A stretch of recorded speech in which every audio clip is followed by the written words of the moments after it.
Une célébration tourne au drame sous les roses en fleurs. Bienvenue à Mystère de minuit. Je suis votre hôte Gustave, partagé dans les commentaires. Où regardez-vous aujourd'hui? Vos témoignages enrichissent chaque mystère. L'histoire commence. Le soleil de l'après-midi tombait paresseusement sur le jardin du presbytère, dorant les haies nettes et les guirlandes flottantes que Madame Partridge avait exigées pour la fête estivale annuelle. Les tables s'affaissaient sous le poids des génoises, des sandwichs aux concombres et des bagatelles, le tout sous la surveillance vigilante de leurs confectionneurs. Les enfants s'élançaient entre les massifs de roses, leur rire porté par la brise, tandis que les villageois plus âgés se groupaient en petits groupes, échangeant des plaisanteries, ou plus souvent, des remarques sournoises. Miss Marple était assise un peu à l'écart, une assiette de gâteau aux graines intactes sur les genoux. Elle portait sa tenue grise habituelle, un petit chapeau sur la tête et un léger sourire dissimulaient la tension aiguë de son esprit. Aux yeux d'un observateur non averti, elle semblait simplement se contenter d'assister au joyeux spectacle. En vérité, elle avait déjà remarqué l'air triomphant de Madame Partridge, le tremblement des mains de la jeune Lily Bardsley, tandis qu'elle versait le thé, et la façon dont le colonel Westcott évitait de regarder qui que ce soit en face plus d'un instant. C'était, songea Miss Marple, exactement le genre d'après-midi où l'on n'en disait plus qu'on ne savait. La fête atteignit son paroxysme au moment où le révérend Partridge se leva pour remercier les villageois de leur générosité. C'est alors, sous le silence de l'attention, qu'un cri retentit. Il provenait de près du treillis, où les rosiers grimpants avaient été soigneusement dressés, et les têtes se retournèrent brusquement pour apercevoir Madame Elspeth Templeton, serrant ses perles et pointant du doigt d'une main tremblante. Là, à l'ombre de la tonnelle, gisait M. Henry Calthorpe, sa silhouette corpulente, maladroitement affalée dans l'herbe.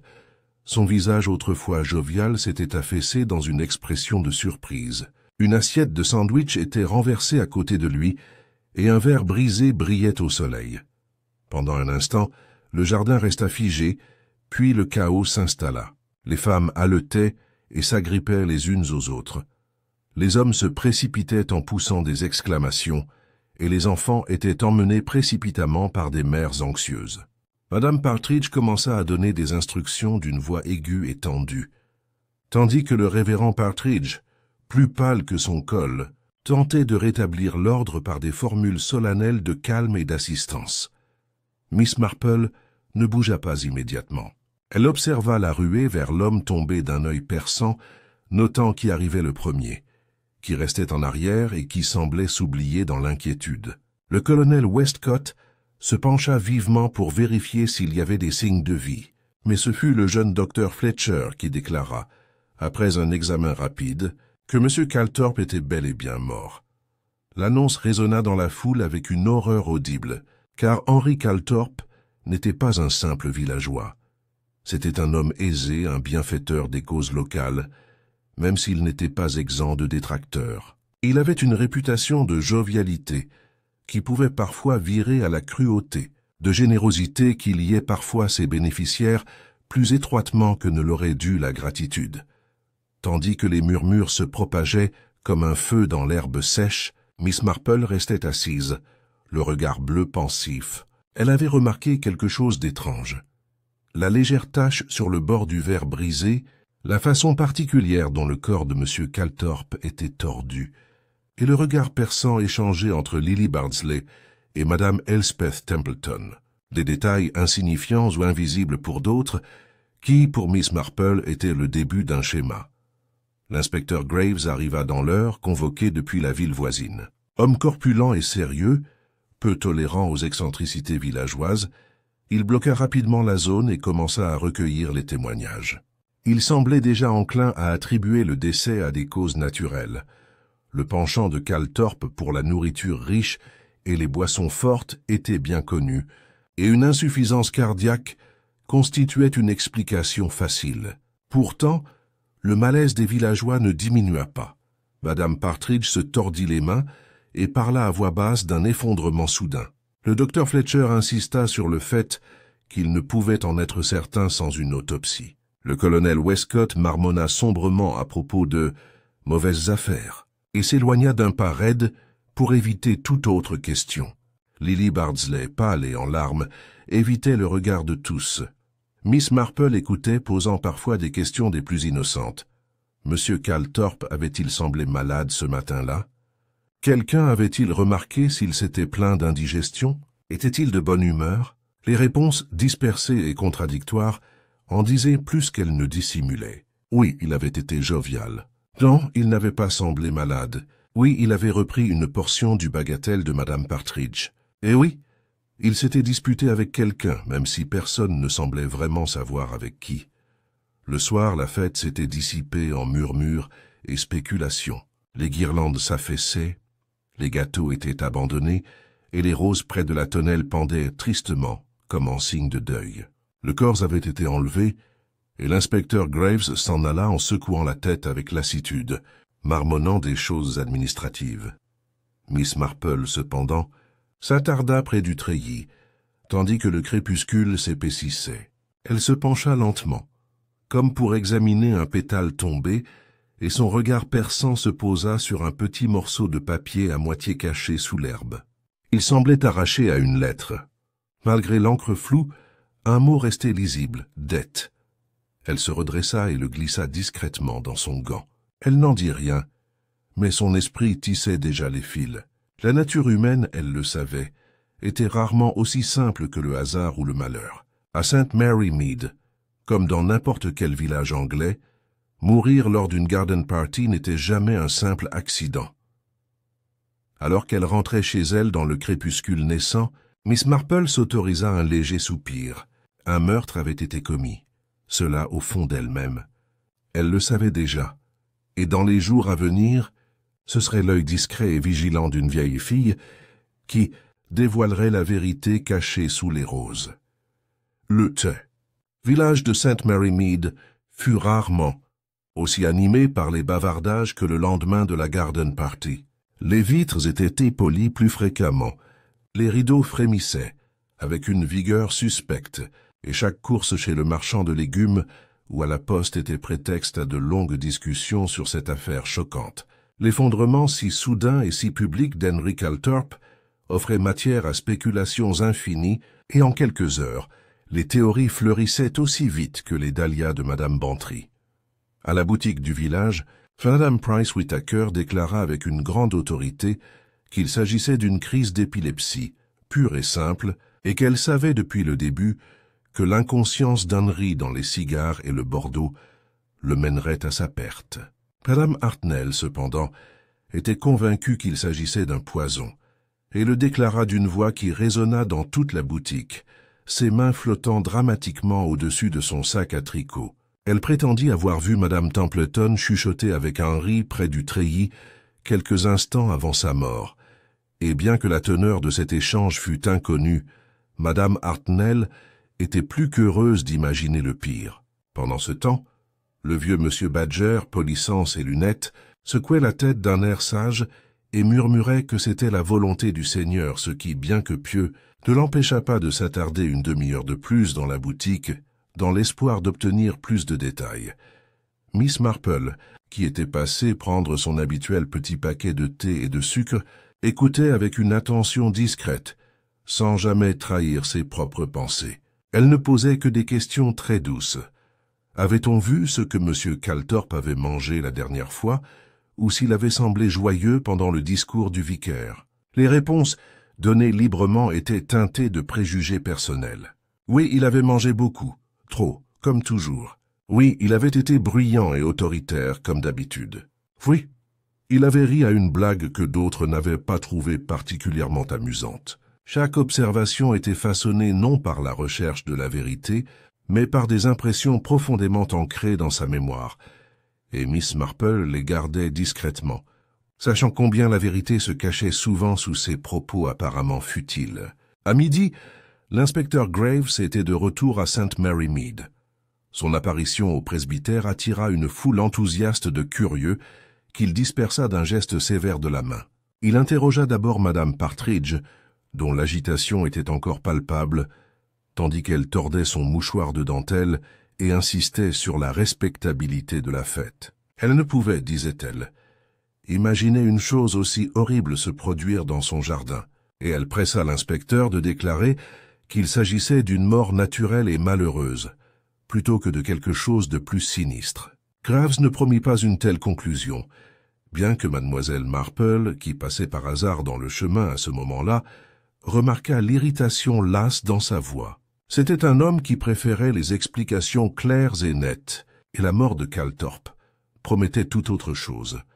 La rumeur se répandit que le docteur Fletcher avait procédé à un examen, et ses conclusions n'étaient pas concluantes. Bien qu'il y ait eu tout lieu de penser à une insuffisance cardiaque, il avait avoué à l'inspecteur que quelque chose dans les circonstances le troublait. On disait qu'il avait mentionné des traces d'irritation autour des lèvres, mais qu'il ne s'étendrait pas davantage sans une enquête plus approfondie. Une telle ambiguïté, bien sûr, ne fit qu'enflammer les habitants du village, et bientôt l'idée d'un poison fut presque prise pour un fait avéré. À l'auberge du Sanglier Bleu, où les hommes se réunissaient pour boire leur bière et échanger des nouvelles, les conversations étaient encore plus sombres. Le colonel Westcott, sirotant un verre avec une gravité inhabituelle, déclara qu'Henry avait des ennemis, nombreux, et que son habitude de prêter de l'argent sous condition était vouée à l'échec. Un type au bar intervint en disant qu'il avait vu Calthorpe presser Lily Bardsley de sollicitations non désirées à la foire de mai et que son fiancé avait peut-être des raisons d'être jaloux. D'autres hochèrent la tête d'un air sombre, tissant des griefs passés pour en faire un tapis de motivation possible. Malgré tout cela, Miss Marple demeura une auditrice silencieuse, son regard perçant captant les moindres expressions, son esprit notant les ressentiments inexprimés qui coulaient sous la surface. Elle se souvint du morceau de papier déchiré qu'elle avait trouvé, le modette gravé dessus, et je me suis demandé quelle main l'avait écrit, et pourquoi il avait été jeté si négligemment. Ce soir-là, elle prit le thé avec sa vieille amie Madame Bantry, qui, bien sûr, était tout excitée par la tournure des événements. « Calme-toi, ma chère Jane », s'exclama-t-elle en versant son thé avec un geste théâtral. « Vous devez admettre que c'était le plus dramatique qu'on puisse imaginer. Pauvre Henry, effondré comme ça au milieu du jardin, sous les yeux de tous.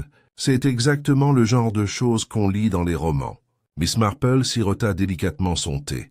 « La vraie vie est, je le crains, souvent plus étrange que les romans, Dolly, et bien moins pratique dans ses explications. » Madame Bantry se pencha en avant avec empressement. « Mais vous ne pensez pas que ce soit une cause naturelle, n'est-ce pas? Je l'ai vu à votre regard. Vous avez remarqué quelque chose, j'en suis sûr. »« J'ai remarqué, » dit doucement Miss Marple, « que les gens se révèlent souvent plus clairement dans les moments de choc que dans la vie ordinaire. On apprend beaucoup en observant qui se précipite et qui reste en retrait, qui serre ses perles et qui, au contraire, cherche un moyen de s'éclipser sans se faire remarquer. » Madame Bantry frissonna de joie. « Vous donnez l'impression que c'est sinistre. Mais je suppose que vous avez raison. Le colonel Westcott, par exemple, semblait un peu trop pressé de déclarer que c'était une mauvaise affaire, et il est parti avant même qu'on puisse poser des questions. » Miss Marple inclina la tête. « Et Madame Templeton, l'avez-vous vue? Elle était très pâle, oui, mais elle évitait de regarder le verre sur l'herbe. Je me demande pourquoi. » Madame Bantry allait continuer ses spéculations lorsque la servante entra avec un mot, remis par l'un des garçons du village. Il venait de Lily Bardsley, demandant si mademoiselle Marple pouvait lui accorder un instant le lendemain. La jeune fille n'avait écrit qu'une ligne, mais son écriture irrégulière suggérait une certaine détresse. Mademoiselle Marple plia le mot avec soin, l'air indéchiffrable. Le lendemain matin, Lily arriva au cottage de Miss Marple. Elle était pâle, les yeux cernés de cernes, et ses mains tordaient le bord de son mouchoir. « Je ne savais pas à qui d'autre parler, » a dit-elle précipitamment. « Tout le monde chuchote, et ils n'arrêtent pas de me regarder comme si, eh bien, comme si j'y étais pour quelque chose. »« Ma chère, » dit Miss Marple d'un ton apaisant, « ne vous inquiétez pas, mais il est toujours préférable de parler franchement. Si vous savez quelque chose, même infime, cela peut être d'une importance capitale. » Lily hésita, les lèvres tremblantes. Monsieur Calthorpe, il me pressait depuis quelques semaines. Il disait des choses horribles, que si je refusais de le voir en privé, il dirait des choses sur ma famille. Je ne sais pas ce qu'il voulait dire, mais il m'a fait peur. Et hier, avant que ça n'arrive, il a réessayé. Madame Templeton est arrivée juste à ce moment-là, et il a ri et a dit qu'il me parlerait plus tard. Miss Marple posa doucement sa main sur la sienne. « Tu as bien fait de me le dire, mon enfant. Les secrets ont tendance à s'envenimer lorsqu'on les garde trop longtemps. Mais dis-moi, qu'a fait Madame Templeton ?»« Elle avait l'air en colère, » murmura Lily. « En colère contre lui, je crois. Elle lui a dit sèchement de bien se tenir, puis elle m'a tiré à l'écart. Mais plus tard, quand il est tombé, j'ai vu son visage. Elle avait l'air presque... oh, je ne sais pas. » Soulagée, Miss Marple observa la jeune fille d'un regard calme. La peur peut nous faire voir plus que ce qui est là, ou parfois même ce qui est exactement. Ne vous inquiétez pas, Lily. Laissez les choses à ceux qui sont les mieux placés pour les démêler. Après le départ de Lily, Miss Marple resta longtemps assise près de la fenêtre, son tricot oublié sur ses genoux.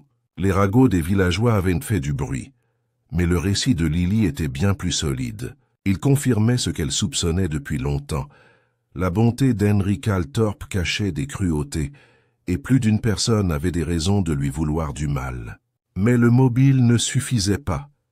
Il y avait eu le verre brisé, la tache curieuse, le fragment de papier, et tout cela, elle le savait, indiquait une intention plus délibérée. Dehors, le village bourdonnait de conversations, de spéculations, et les soupçons s'abattaient tour à tour sur un voisin, puis sur un autre. Mais dans sa chaumière silencieuse, Miss Marple reconstituait le schéma avec une patience infinie, ses pensées avançant sans cesse vers une conclusion que les autres, dans leur bruit et leur hâte, ne percevraient que bien trop tard. L'inspecteur Graves était assis lourdement à la table en chêne du bureau du presbytère, une liasse de notes devant lui, le front plissé par une frustration évidente. Il avait passé la majeure partie de la matinée à interroger les villageois, à consigner leurs souvenirs de la fête. Mais les récits étaient ainsi contradictoires qu'ils en étaient presque inutiles. Certains juraient qu'Henry Calthorpe avait semblé en parfaite santé quelques instants avant son malaise, riant et plaisantant.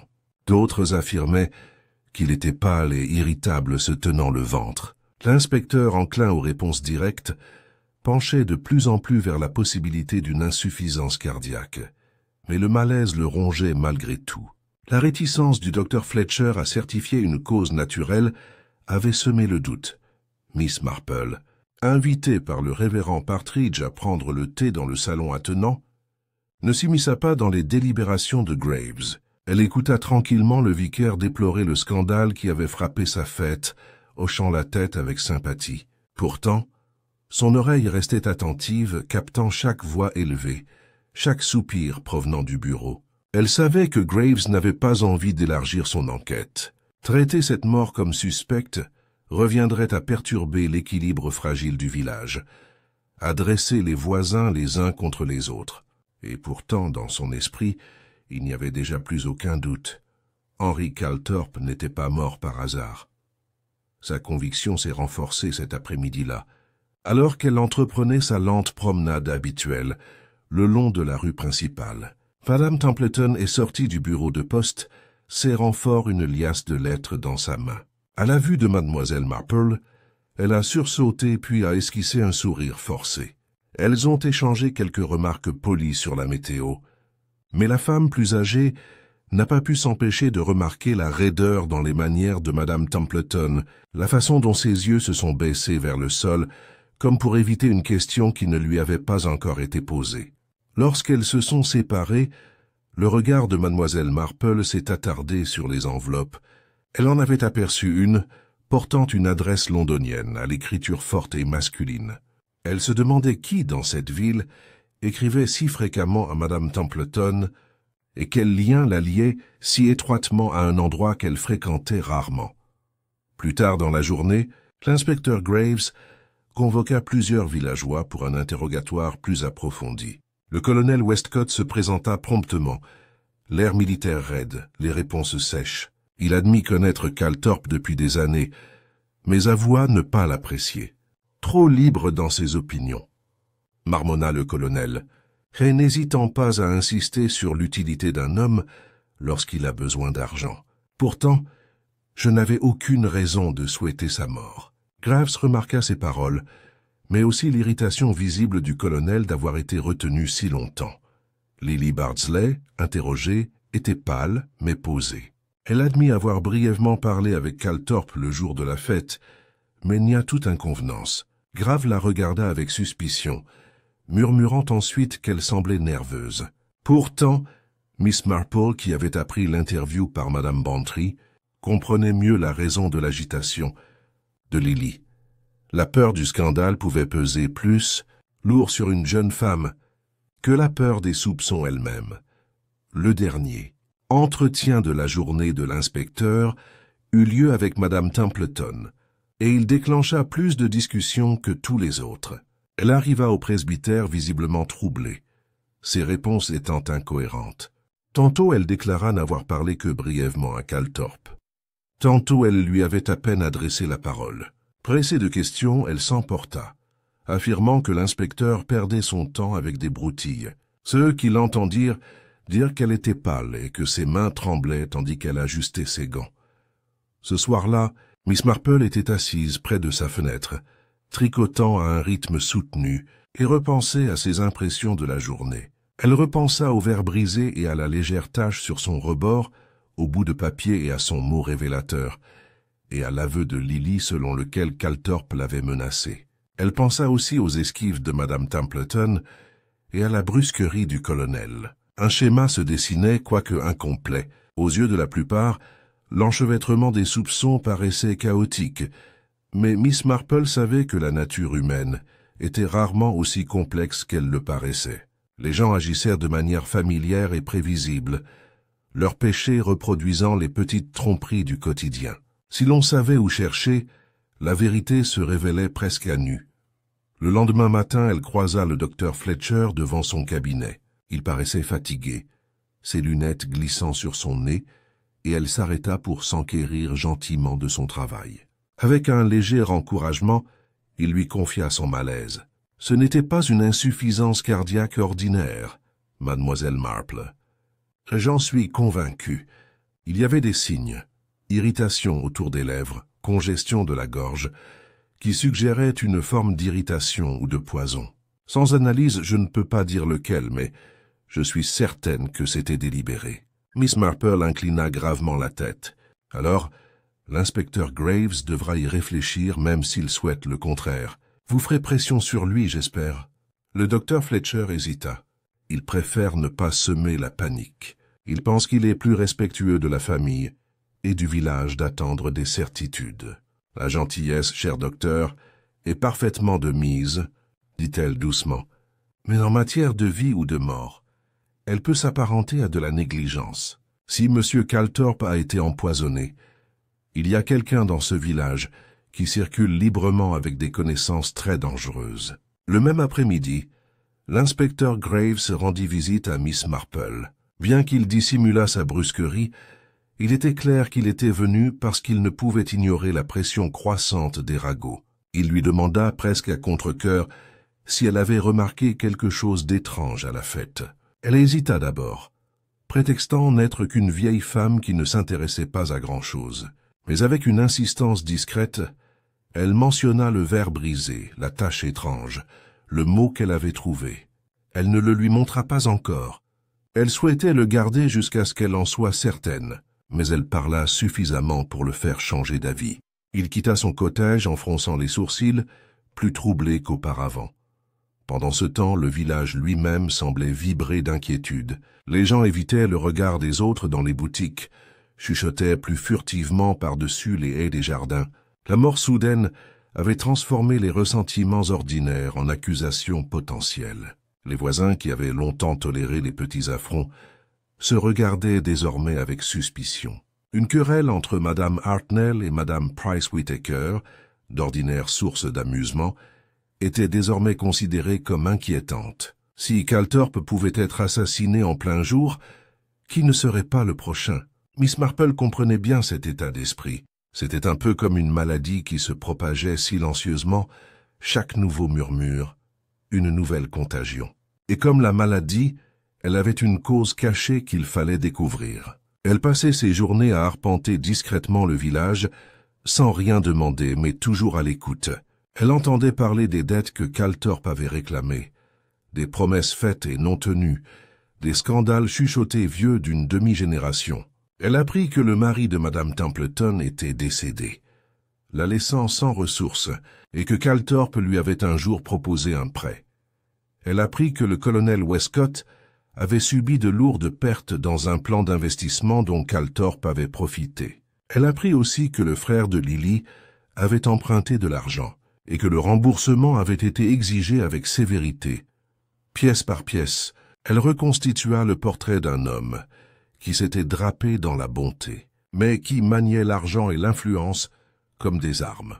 De tels hommes, Miss Marple le savait, mouraient rarement sans laisser derrière eux une foule de personnes susceptibles de se réjouir de leur disparition. Mais se réjouir n'était pas tuer. Il fallait identifier la main qui avait soulevé le verre empoisonné, et pour cela il fallait de la patience et un œil lucide. Un soir, alors qu'elle tricotait au coin du feu, elle se rappela avec une clarté soudaine un petit détail qui lui avait presque échappé. La curieuse attitude de Madame Templeton face au verre brisé. Au moment de la découverte, elle avait regardé partout sauf cet objet compromettant. Pourquoi? À moins qu'elle ne craigne ce qu'il pourrait révéler. Pourtant, Miss Marple savait qu'il valait mieux ne pas se précipiter. Paraître coupable n'était pas toujours le cas. On trahissait souvent sa nervosité face à des secrets sans rapport avec l'affaire en question. Pourtant, l'indice était fermement ancré dans son esprit, et elle résolut d'observer Madame Templeton de plus près. Des secrets restaient à élucider, et elle soupçonnait qu'avant longtemps, une autre révélation ébranlerait le village encore plus que la première. Ainsi, tandis que l'inspecteur Graves se débattait avec son devoir réticent et que les villageois échafaudaient leurs interminables théories, Miss Marple, calme et obstinée, continuait son observation silencieuse. La vérité, elle le savait, était comme une mauvaise herbe dans un jardin bien entretenu. Aussi soigneusement dissimulée soit-elle, elle finirait par se révéler. Il lui suffisait d'être patiente et prête à l'affronter. L'inspecteur Graves n'avait jamais été homme à tolérer longtemps l'incertitude. Au 4e jour suivant la mort d'Henry Calthorpe, le village s'agitait, les questions sans réponse s'agitant, et les murmures se transformaient en regards perçants. Graves, pressé par ses supérieurs et par la fièvre des spéculations, décida qu'un suspect devait être identifié, ou du moins sérieusement pris en considération. C'était dans l'ordre des choses, se disait-il. Une communauté avait besoin d'être rassurée, de sentir que l'ordre serait rétabli par la main ferme de la loi. Il trouva son chemin facilité par les ragots qui s'étaient déjà focalisés sur Lily Bardsley. Elle était jeune, impressionnable, et cachait visiblement quelque chose, du moins aux yeux de l'inspecteur. Le fait qu'elles aient été vues en conversation avec Calthorpe, peu avant son effondrement, suffisait, à ses yeux, à éveiller les soupçons. Le fait que son fiancé, Thomas Green, fût un jeune homme fougueux et peu tolérant aux insinuations, n'arrangeait rien, ce qui ne faisait que les rendre plus crédibles. Une dispute au Blue Boar entre Thomas et le colonel Westcott, à propos d'une remarque inconsidérée sur Lily, apporta encore plus de matière à discussion. Pour Graves, tout semblait converger vers une seule et même direction. Miss Marple, bien sûr, pensait le contraire. Elle avait observé Lily attentivement pendant sa visite et avait perçu la peur sincère dans les yeux de la jeune fille. Peur de Calthorpe, certes, mais aussi du scandale. Une jeune femme dans la situation de Lily pouvait difficilement se permettre d'être impliquée dans une enquête publique. Et pourtant, la peur n'était pas la culpabilité. L'instinct de Miss Marple lui disait que la jeune fille était la victime des circonstances, et non leur instigatrice. Pourtant, elle ne dit rien à Graves, sachant qu'il n'abandonnerait pas facilement une piste d'enquête une fois choisie. Elle se contenta d'une observation silencieuse, confiante que la vérité se trahirait en temps voulu. L'inspecteur convoqua Lily et sa mère au presbytère pour les interroger. Madame Bardsley arriva, raide d'indignation, les lèvres pincées, tandis que Lily tremblait visiblement. Grave les pressa de questions. Qu'avaient dit Lily et Calthorpe? Avait-elle touché son verre? Y avait-il eu un échange de paroles pouvant suggérer une hostilité? Madame Bardsley répondit sur la défensive, niant tout. Lily bégaya et pâlit, ses dénégations si faibles qu'elles ressemblaient à une esquive. À la fin de l'entretien, Graves était convaincu d'en savoir plus qu'elle ne l'admettait. La nouvelle de l'interrogatoire se répandit rapidement. Le soir venu, la moitié du village murmurait que Lily s'était disputée avec Calthorpe, qu'elle avait été menacée et qu'elle avait peut-être agi par désespoir. Madame Hartnell, assoiffée de mélodrame, déclara à qui voulait l'entendre que le poison était l'arme des femmes, et que l'affaire était pour ainsi dire résolue. Le colonel Westcott, quant à lui, marmonnait sombrement sur la dégradation des valeurs morales chez la jeune génération. Madame Templeton, quant à elle, restait chez elle, déclinant les visites, ce qui ne faisait qu'alimenter les soupçons chuchotés selon lesquels elle aussi était impliquée. Miss Marple passa la soirée à tricoter au coin du feu, son esprit retournant chaque nouvelle information. Elle repensa à la détresse de Lily, aux esquives de Madame Templeton, à l'irritabilité brusque du colonel Westcott. Elle se souvint aussi du mot inscrit sur le bout de papier déchiré, « dette », et se demanda à nouveau qui devait quoi à qui. Elle avait un jour fait remarquer à Dolly Bantry que l'argent et l'amour étaient les deux motivations les plus fortes pour commettre des méfaits dans un village, et il semblait que dans le cas d'Henry Calthorpe, les deux pouvaient bien être en jeu. Le lendemain matin, elle se rendit au cimetière sous prétexte de s'occuper d'une petite tombe. Elle y rencontra Thomas Green, qui la regardait fixement près du porche, sa casquette enfoncée. Il la salua respectueusement, mais ses manières étaient tendues. Sur une douce sollicitation, Miss Marple ne tarda pas à lui arracher un accès de ressentiment. Oui, il savait que les gens chuchotaient au sujet de Lily. Oui, il détestait leurs regards. Oui, il avait pensé à affronter Calthorpe lui-même, avant qu'il ne soit trop tard. Mais il jura, avec une passion qui sonnait juste, que Lily n'avait rien à voir avec la mort de cet homme. Miss Marple l'écouta, l'air serein, puis posa une main légère sur son bras. La colère est un lourd fardeau, Thomas. Parfois, elle nous empêche de voir ce que les autres font dans l'ombre. Souviens-toi. Le jeune homme la regarda, surpris, comme si elle avait touché une corde sensible. Pendant ce temps, l'inspecteur Graves poursuivait son enquête avec une vigueur renouvelée. Il fit examiner les affaires de Calthorpe, présentes à la fête. L'assiette de sandwich, le plat à bagatelle et les restes de la bouteille de vin furent tous examinés, mais on ne découvrit que des traces ordinaires. Malgré cela, le docteur Fletcher insista pour envoyer les fragments de verre brisés à un laboratoire de la ville. Graves accepta à contre-cœur, marmonnant que c'était peine perdue, mais Miss Marple savait que c'était une étape nécessaire. Ce fut plus tard dans la semaine, lors d'une visite à Madame Bantry, que Mademoiselle Marple fit une autre observation, brève mais révélatrice. Madame Bantry, avec son animation habituelle, décrivit comment elle avait vu Madame Templeton à la fête, parlant à voix basse à Henry près du treillis. Elle avait l'air furieuse, Jane, carrément furieuse. J'ai cru sur le moment qu'il ne s'agissait que d'une dispute pour une broutille. Mais maintenant, eh bien, on se le demande, n'est-ce pas? Miss Marple sourit faiblement, ses aiguilles cliquetant à un rythme régulier. On se pose toujours des questions, Dolly. Mais il faut veiller à ne pas confondre apparence et réalité. Une femme qui a l'air en colère peut en fait être effrayée, voire vouloir protéger quelqu'un d'autre. Il faut tenir compte du contexte. Dolly, indifférente à de telles distinctions, secoua la tête. Eh bien, je trouve quand même ça important. Et à mon avis, notre inspecteur ferait mieux d'examiner Madame Templeton de plus près que la pauvre Lily. Miss Marple ne répondit pas, mais ses pensées revinrent à l'étrange attitude d'évitement de Madame Templeton face au verre brisé. Elle se demanda une fois de plus si cet instant avait révélé plus que n'importe quelle parole. 2 jours plus tard, des nouvelles arrivèrent du laboratoire. Des traces d'une substance amère avaient été trouvées sur le bord du verre. Bien que le composé exact ne puisse encore être identifiée, cela suffisait à confirmer les soupçons du docteur Fletcher. Henry Calthorpe avait été empoisonné.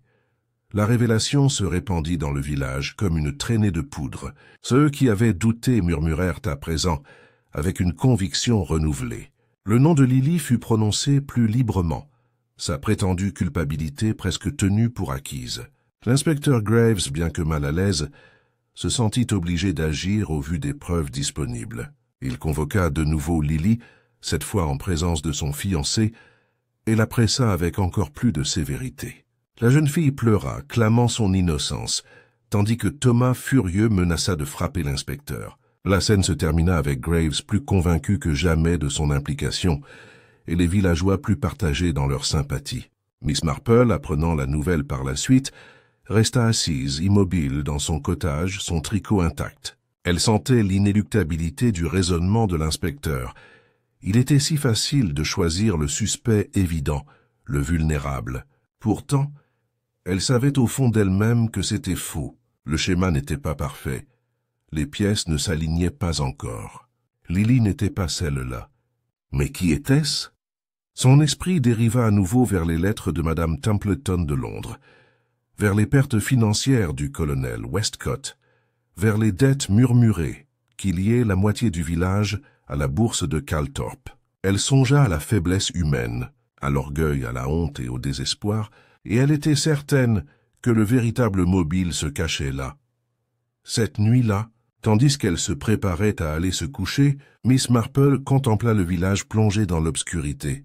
Derrière chaque fenêtre close se cachaient des secrets, certains anodins, d'autres mortels. Elle savait que la vérité finirait par faire surface, comme toujours, car la nature humaine, telles les roses du jardin de Madame Partridge, ne pouvait s'empêcher de se révéler, avec ses épines et ses épines, et bien que l'inspecteur Graves fût impatient de clore son enquête par une explication claire et nette, Miss Marple demeurait vigilante, sa patience inébranlable, car elle était certaine que l'histoire de la mort d'Henry Calthorpe n'était pas encore terminée, et que la prochaine révélation jetterait un éclairage nouveau et plus sombre sur l'affaire. Miss Marple a toujours cru que ce que les autres ignoraient était souvent de la plus haute importance. Ce fut par une douce matinée grise, alors qu'elle passait devant le jardin du presbytère où la fête avait eu lieu, que son regard se posa de nouveau sur le treillis près duquel Henry Calthorpe était tombé. Les guirlandes avaient été retirées, les tables débarrassées et l'herbe avait été aplatie par de nombreux piétinements. Pourtant, quelque chose persistait, une légère impression de mouvement, une éraflure près du massif de roses qui ne s'harmonisait pas tout à fait avec l'agitation de la foule. Elle se pencha lentement, feignant d'ajuster sa chaussure, et remarqua un petit bouton à moitié caché parmi les brins d'herbe. Il était sombre, ciré de bonne qualité, et ne s'accordait pas avec les boutons du costume de Calthorpe. Elle le glissa dans son gant sans un mot, et poursuivit sa promenade, les pensées agitées. Plus tard dans la journée, elle rendit visite à Madame Price Whittaker, qui n'était jamais aussi ravie que lorsqu'elle pouvait lui fournir un flot d'informations déguisées en sympathie. Au cours d'une tasse de thé, Madame Price Whittaker confia avoir entendu parler d'une dispute entre le colonel Westcott et Calthorpe lors de la fête, même si les mots étaient restés indistincts. Elle était cependant certaine qu'il s'agissait d'une question d'argent. Elle mentionna également d'un air profondément significatif que Madame Templeton avait semblé au bord de l'évanouissement lors de la découverte du corps. « Presque évanouie, ma chère, » dit-elle, et pour une femme de son sang-froid, c'est très révélateur. Mademoiselle Marple ne fit aucun commentaire, mais releva cette observation à côté de sa découverte du bouton. La faiblesse humaine s'exprimait souvent par de petites trahisons envers le corps. Pendant ce temps, l'inspecteur Graves poursuivait son enquête, déterminé à étayer son dossier contre Lily Bardsley. Il visita le cottage de la jeune fille, examina la cuisine et l'interrogea même sur ses connaissances en remèdes maison. Le fait qu'elle sache préparer des tisanes lui parut suspect, alors que pour Miss Marple ce n'était rien de plus que le talent ordinaire d'une villageoise. Malgré tout, l'inspecteur semblait plus convaincu que jamais de la culpabilité de Lily. Il comptait bien recommander son arrestation une fois le poison identifié par le laboratoire. Inquiète pour la jeune fille, Miss Marple chercha le docteur Fletcher. Elle le trouva à son cabinet, penché sur ses notes, l'air las. Avec une douce insistance, elle s'enquit des résultats du laboratoire. Il admit à voix basse que la substance sur le verre provenait probablement d'amandes amères, un composé de cyanure. La mort aurait été rapide en quelques minutes. Miss Marple hocha gravement la tête, se souvenant de l'expression d'Henry, de la soudaineté de son évanouissement. Cela lui convenait. Pourtant, elle se demanda comment le poison avait été administré, et par qui. Ce ne pouvait être un accident. Quelqu'un l'avait placé là, sachant qu'il boirait. Ce soir-là, Miss Marple rejoignit Dolly Bantry pour le dîner. Dolly, comme toujours, était pleine de conjectures, convaincue désormais que Madame Templeton était au cœur de l'affaire. Voyez-vous, Jane, elle avait raison, si tant est qu'elle en est. On dit que son défunt mari l'a laissée avec des dettes, et Henry n'hésitait jamais à exploiter la faiblesse d'une femme. Si elle refusait, il aurait pu la ruiner. Et puis, elle a ces mystérieuses lettres de Londres. Je ne peux m'empêcher de penser qu'il y a plus.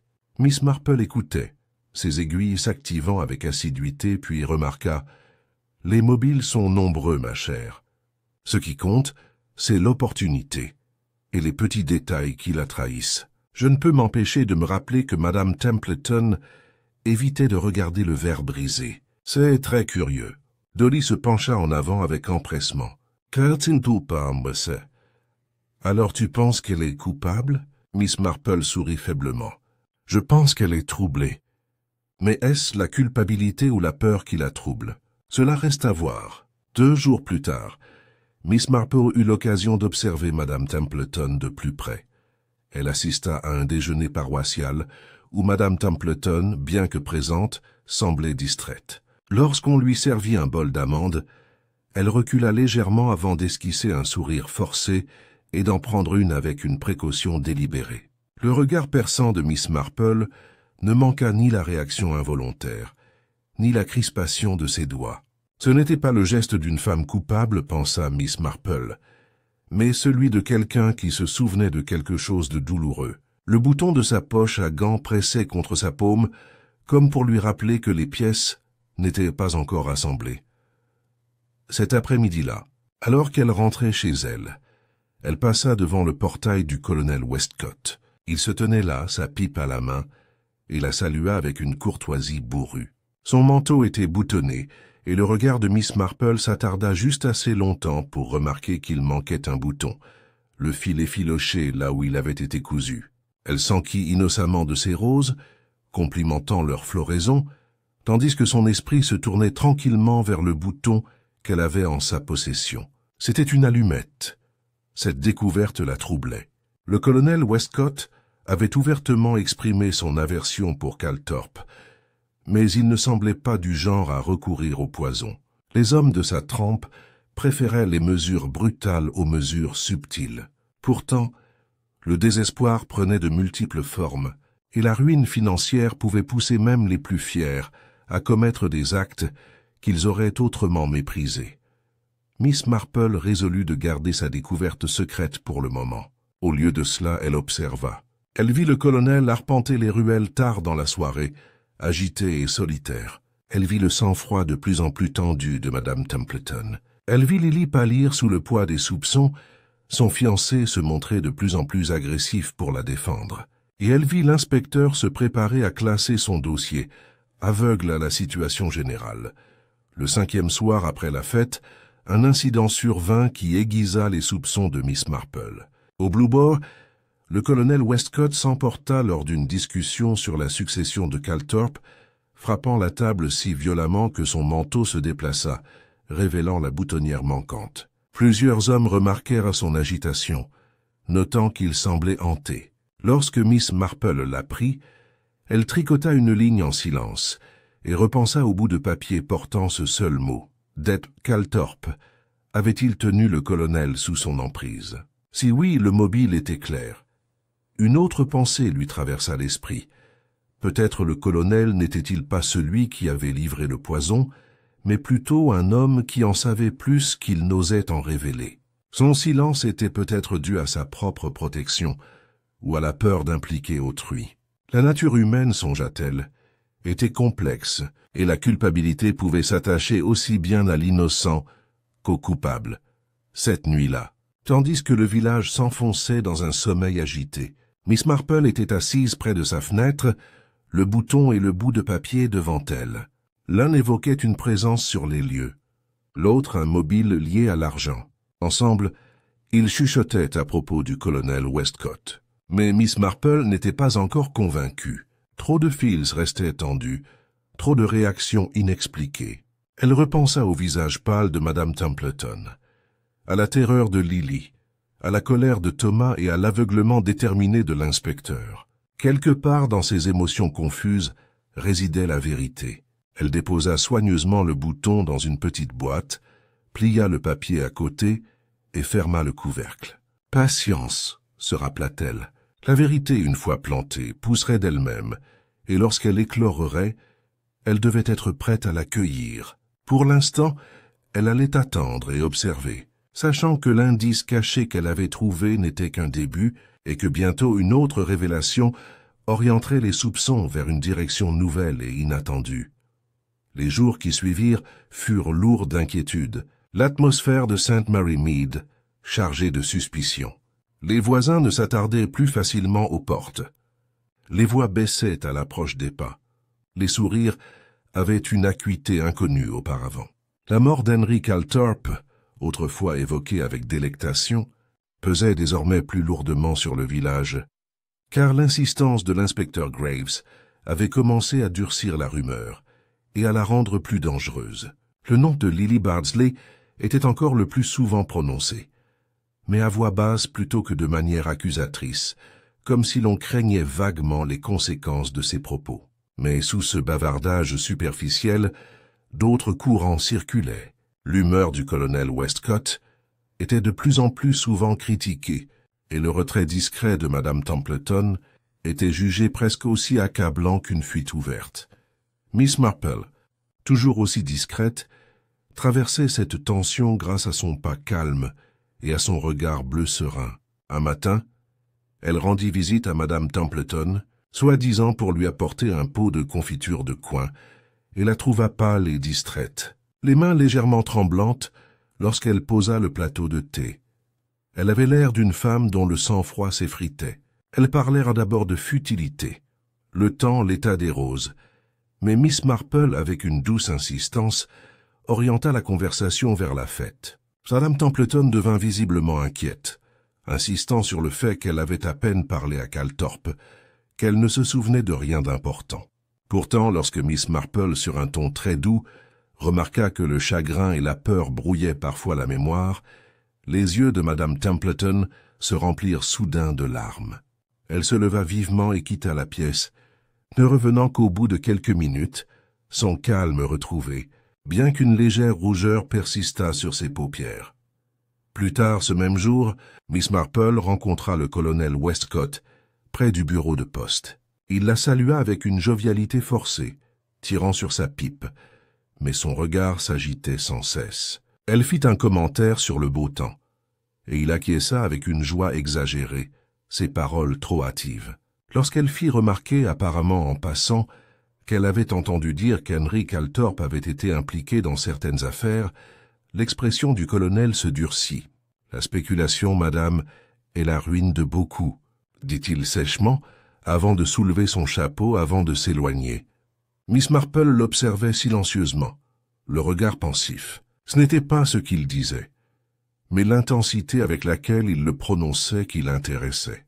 Ce soir-là, une dispute éclata au sanglier bleu. Thomas Green, toujours aussi colérique, confronta le colonel à propos d'une remarque murmurée. Des voix s'élevèrent, des poings faillirent voler, et l'aubergiste dut intervenir. Plusieurs témoins affirmèrent plus tard avoir entendu Thomas accuser ouvertement le colonel du meurtre de Calthorpe, bien que ces mots fussent criés avec colère et sans preuve. Pourtant, le lendemain matin, l'histoire s'était répandue, et le village était animé par l'idée que les soupçons avaient peut-être changé.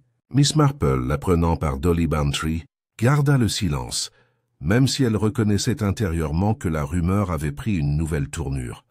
L'inspecteur Graves, cependant, n'accueillit pas favorablement ce changement. Il avait presque rassemblé ses preuves contre Lily, et poursuivre le colonel reviendrait à abandonner sa conclusion. Pourtant, le rapport de laboratoire sur le bouton, que mademoiselle Marple avait discrètement transmis au docteur Fletcher, sans en informer Graves, confirmait qu'il correspondait à la veste du colonel. La nouvelle parvint à l'inspecteur en temps voulu, et bien qu'il fustigeât la coïncidence, ses certitudes commencèrent à vaciller. Il convoqua Westcott au presbytère pour l'interroger. L'entretien fut houleux.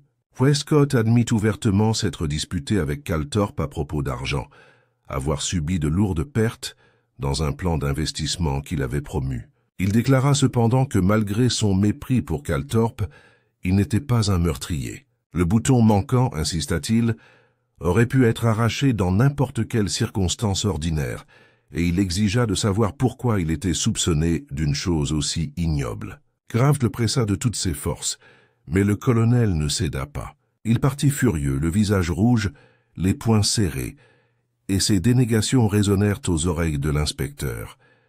Miss Marple, lorsqu'elle apprit l'interrogatoire, resta assise tranquillement à tricoter. Elle songea à la fierté du colonel, à sa fureur d'être interrogé, et elle savait que de tels hommes cédaient rarement, même sous le coup de la culpabilité. Son éclat ne lui révélait guère son innocence ou sa culpabilité, mais il révélait beaucoup de son caractère. Et le caractère, disait-elle souvent, était la clé pour comprendre le comportement humain.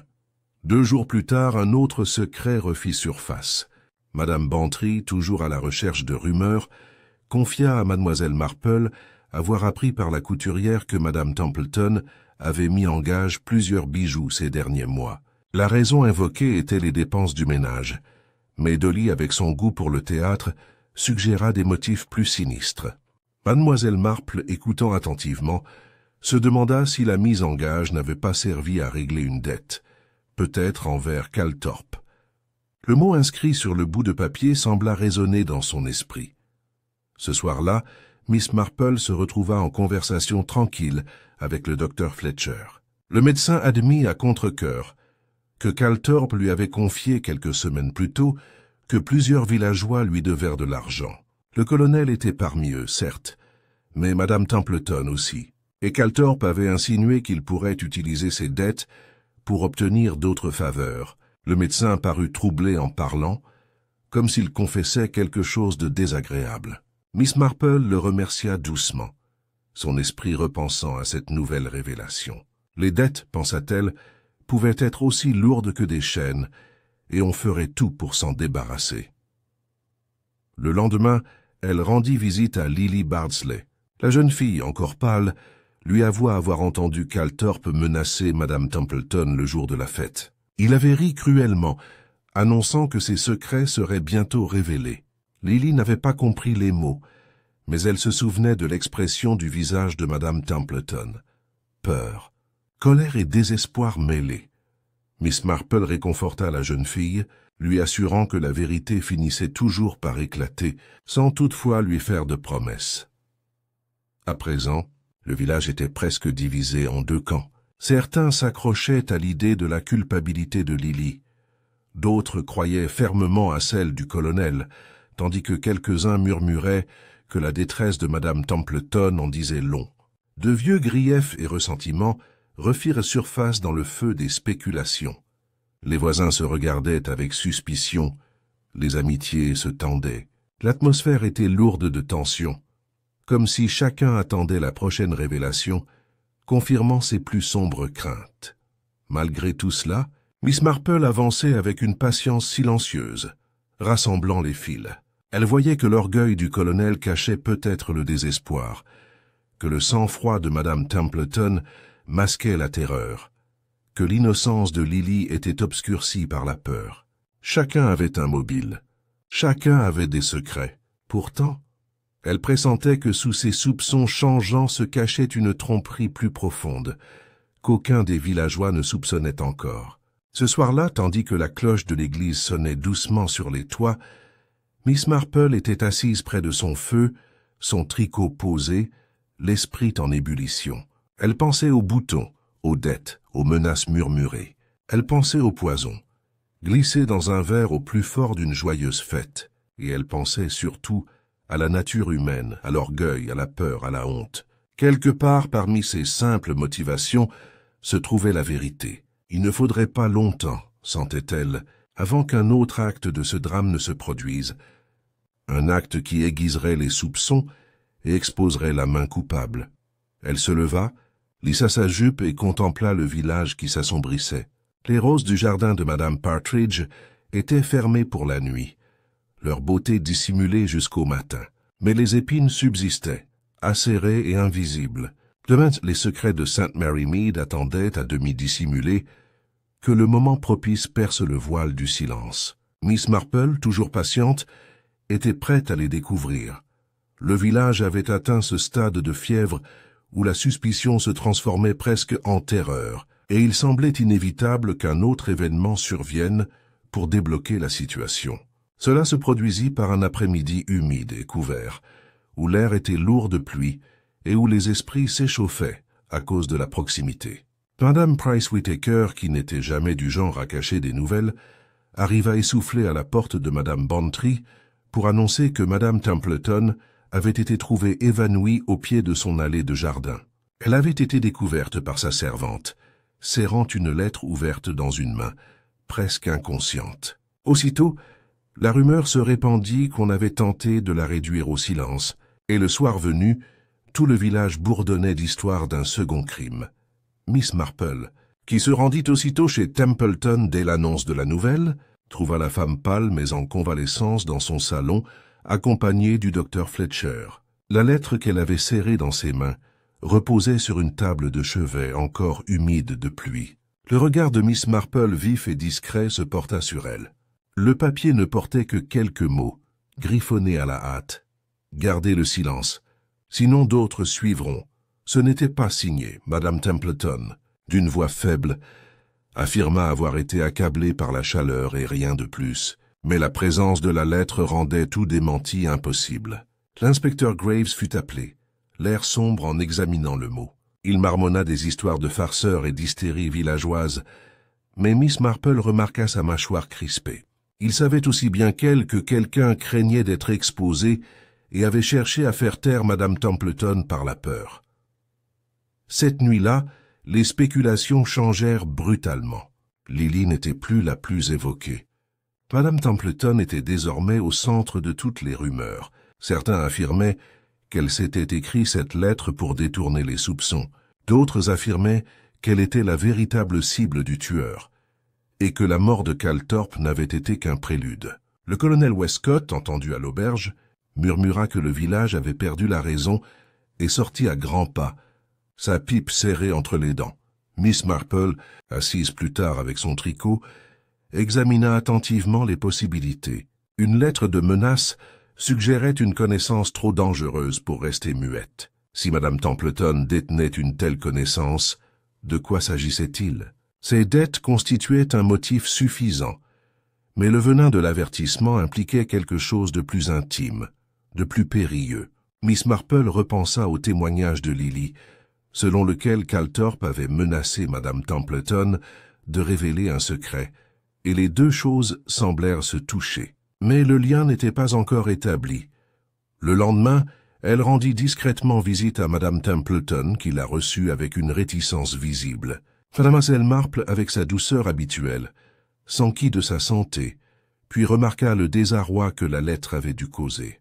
Madame Templeton nia d'abord tout savoir, mais à mesure que la conversation se poursuivait, son sang-froid s'effrita. Finalement, elle avoua à voix basse qu'Henry Calthorpe avait détenu des lettres insensées écrites des années auparavant, dans un moment de faiblesse, à un homme de Londres. Cet homme n'avait plus d'importance depuis longtemps, mais Calthorpe avait réussi à obtenir ces lettres et menaçait de les révéler si elle n'accédait pas à ses exigences. Elle refusa de révéler la nature de ses exigences, se contentant d'affirmer qu'elles auraient ruiné sa réputation.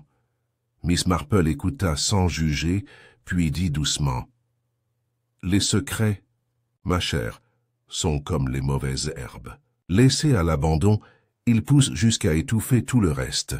Et certains en font un commerce.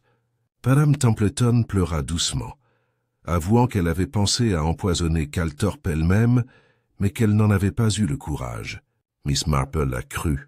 Ce n'était pas un aveu de culpabilité, mais de désespoir. Pendant ce temps, l'inspecteur Graves trouvait sa tâche plus compliquée que jamais. La menace contre Madame Templeton, sincère ou artificielle, le força à revoir sa stratégie. Il pressa une fois de plus le colonel Westcott, exigeant un compte rendu de ses déplacements le jour de la fête. Le colonel, hérissé d'indignation, déclara qu'il n'était pas près du treillis lorsque le verre avait été volé.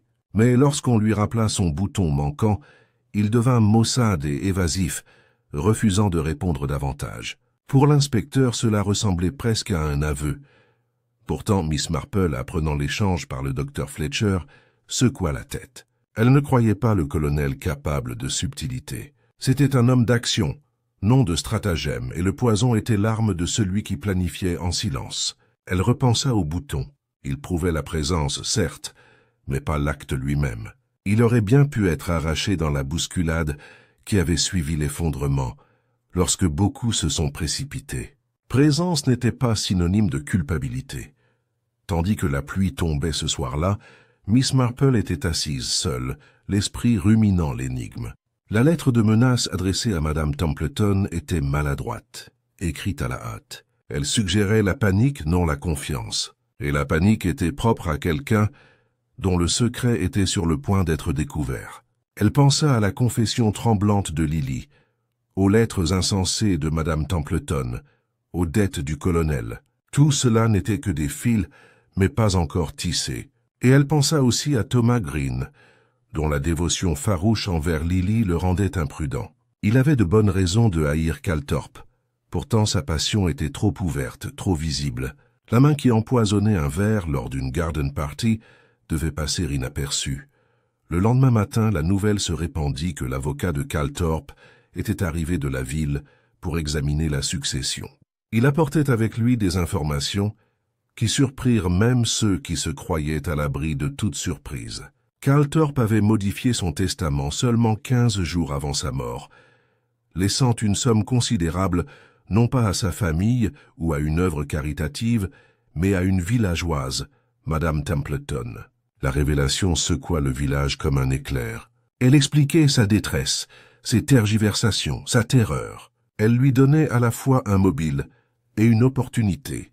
Et pourtant, aux yeux de Miss Marple, c'était presque trop évident. Ce soir-là, à l'auberge, les hommes parlaient ouvertement de la culpabilité de Madame Templeton. Les femmes chuchotaient avec délectation chez l'épicier, affirmant que cela avait toujours été évident. L'inspecteur Graves, sous la pression de tous, rédigea son rapport. Seule Mademoiselle Marple resta impassible, son regard calme ne trahissant ni approbation ni doute. Elle avait trop souvent vu comment la nature humaine s'accrochait aux réponses simples, et combien rarement ces réponses étaient vraies. En rentrant chez elle, sous les arbres ruisselants, elle repensa au petit badge et à la lettre de menace. Ils ne collèrent pas. Le testament ajoutait de la confusion, non de la clarté. Il lui semblait que le crime était complexe, une surface de dettes et de scandales, dissimulant quelque chose de plus subtil. Le meurtrier, elle en était sûre, comptait sur l'empressement du village à condamner Madame Templeton, Lily ou le colonel, tandis qu'eux-mêmes restaient invisibles. Mais l'invisibilité n'était jamais parfaite. Avec le temps, les détails trahiraient la vérité. Elle s'arrêta devant son portail, écoutant le léger clapotis de la pluie sur les feuilles. Quelque part dans le village, le meurtrier gisait lui aussi, craignant d'être découvert, préparant son prochain coup. Miss Marple eut un léger sourire. Tôt ou tard, ces gens-là finissaient toujours par se trahir, et elle, avec ses aiguilles et sa patience discrète, les attendrait. La pluie s'était arrêtée, laissant le village propre et pourtant plus tendu qu'avant, comme si chaque feuille, chaque pavé portait le poids de secrets trop longtemps refoulés. Miss Marple, descendant lentement le chemin, son panier au bras, fut accueillie par les regards avides des voisins qui aspiraient à son avis, sans oser le lui demander. Elle lui offrit son sourire habituel et ses remarques douces, sans jamais trahir le tourbillon silencieux de pensées qui s'agitait dans son regard. L'affaire de l'héritage de Madame Templeton la rendait plus suspecte que jamais, et l'inspecteur Graves, encouragé par l'apparente simplicité de la situation, s'apprêtait à porter plainte. Mais Miss Marple avait l'impression d'assister à une pièce de théâtre où les acteurs avaient dit leur texte avec trop de perfection, trop de facilité. La vie réelle était rarement aussi harmonieuse. Ce soir-là, elle dîna chez Dolly Bantry, écoutant son amie s'exclamer longuement sur la certitude de la culpabilité de Madame Templeton. Une fortune, Jane, une fortune absolue, et personne d'autre qu'elle n'en profite. C'est évident. Si elle n'a rien fait, alors qui, au nom du ciel, l'a fait? Les aiguilles à tricoter de Miss Marple claquaient doucement. La simplicité, Dolly, est dangereuse. Les gens sont rarement aussi simples qu'ils le paraissent. Je trouve curieux, par exemple, que Madame Templeton se soit évanouie en recevant cette lettre de menace. Une femme coupable la détruirait sans bruit, plutôt que de la serrer dans ses mains à la vue de tous. Dolly renifla. Eh bien, elle a peut-être été assez intelligente pour attirer la sympathie. Les gens sont capables des tours les plus étranges quand ils sont en jeu. En effet, Kitty, acquiesça doucement Miss Marple. Mais ses yeux pâles et perçants exprimaient une conviction différente. Elle savait que les coupables, même malins, avaient tendance à éviter les scènes. La panique engendre les scènes, et la panique est le propre de ceux qui sont acculés, pas de ceux qui sont protégés par un héritage. Le lendemain matin, elle assista à l'office, assise tranquillement sur son banc habituel. Elle observa les mains tremblantes de Madame Templeton, son livre de prières à la main, le regard fixe du colonel Westcott, la mâchoire crispée, les yeux nerveux de Lily Bardsley, chaque fois que des murmures semblaient s'élever autour d'elle.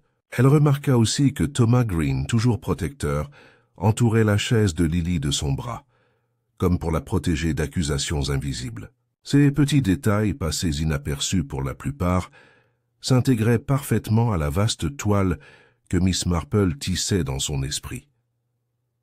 Après la cérémonie, elle parvint à parler à l'inspecteur Graves. Il se montra brusque, à bout de patience. « C'est Templeton, mademoiselle Marple, et je ne veux plus entendre parler de ça.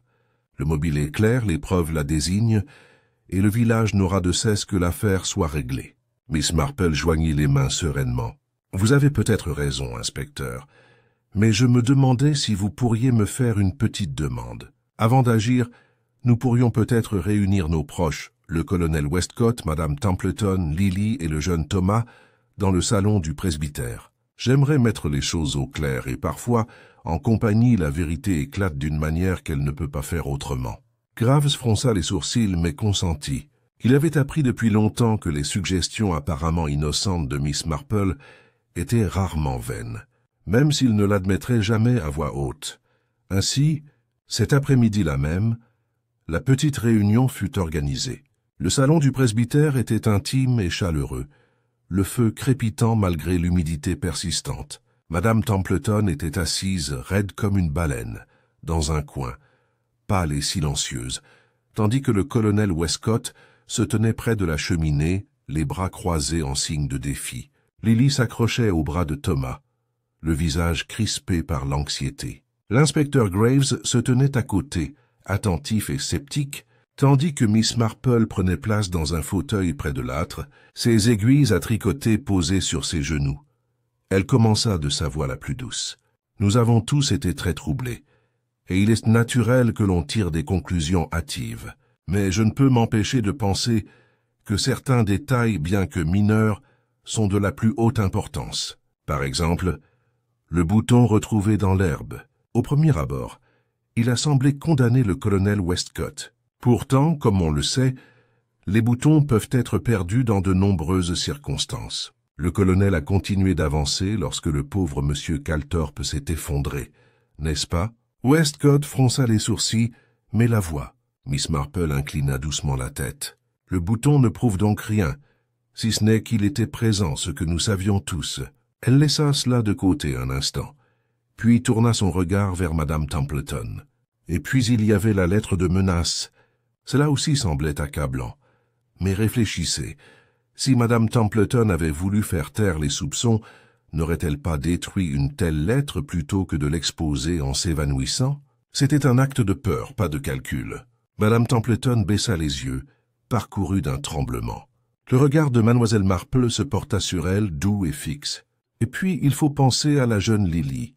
On a parlé d'elle, on l'a même accusée. Mais qui ici croit vraiment qu'une jeune fille aussi douce, effrayée par le scandale, ait osé un acte aussi public et affreux? Le poison exige du sang-froid, de la prévoyance, la capacité d'agir discrètement. Ce n'est pas dans la nature de Lily. Un murmure parcourut la pièce, Thomas s'indignant à cette suggestion. Miss Marple leva la main.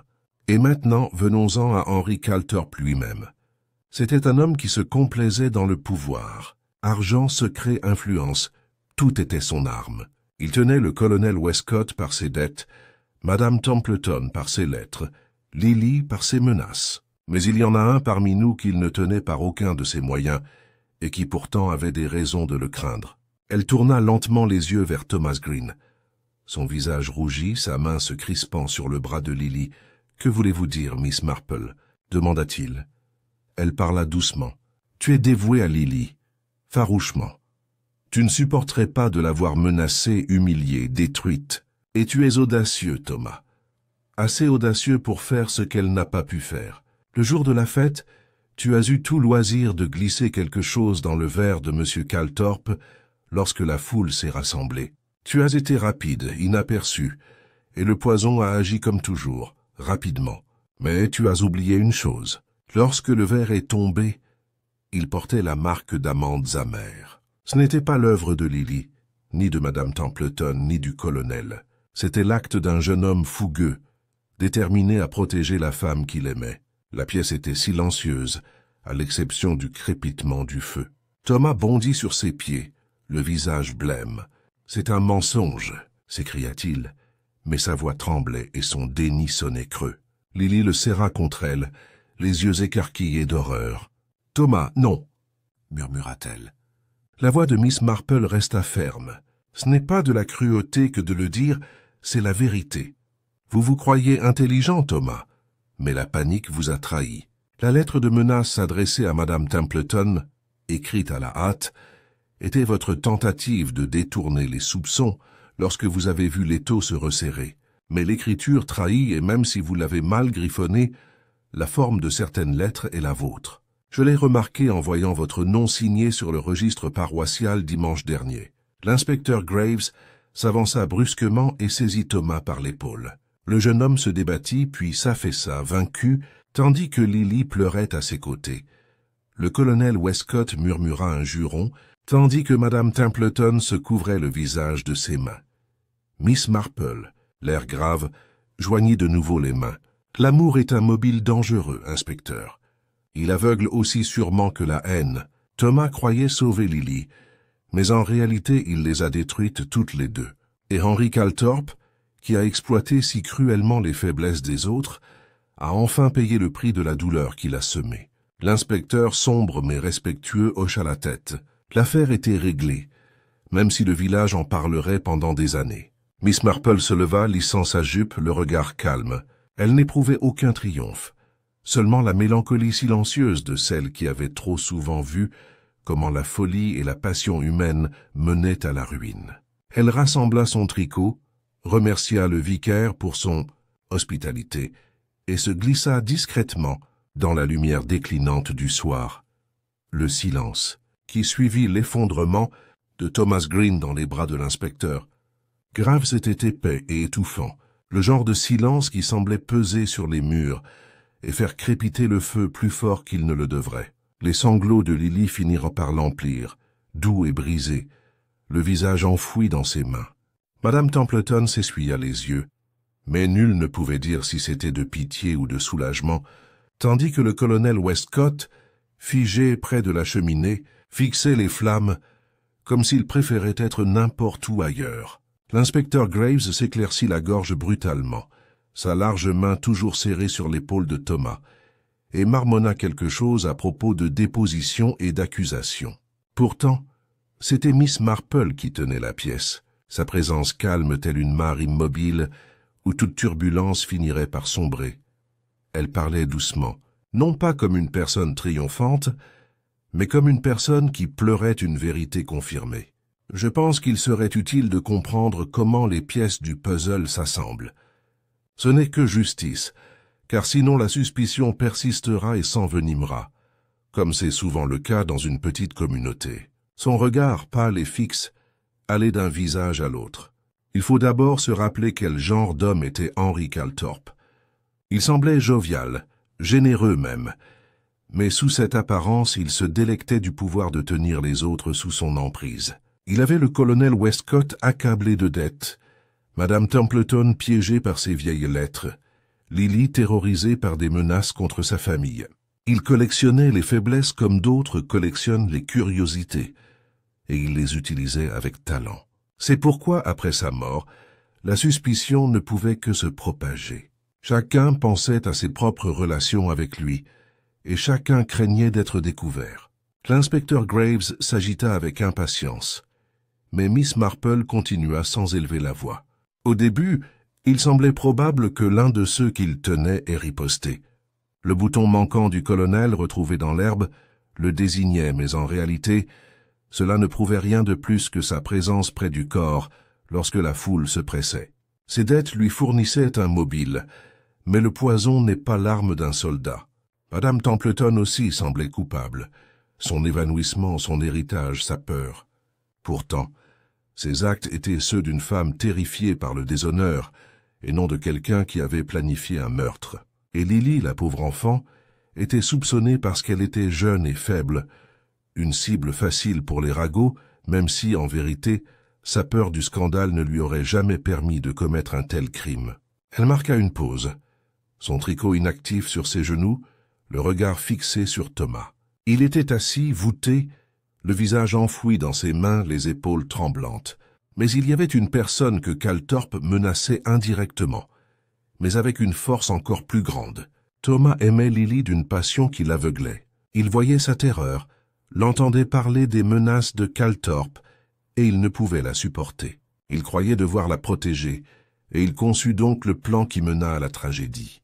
Dans la confusion de la fête, tandis que les verres et les assiettes passaient de main en main, il glissa le poison dans le verre de Calthorpe. C'était simple, rapide et inaperçu, au milieu des rires et des discours. Lily laissa échapper un cri étranglé en agrippant le bras de Thomas, mais il ne releva pas la tête. La voix de Miss Marple s'adoucit encore. On aurait pu ignorer le poison, car le poison laisse peu de traces une fois le verre brisé.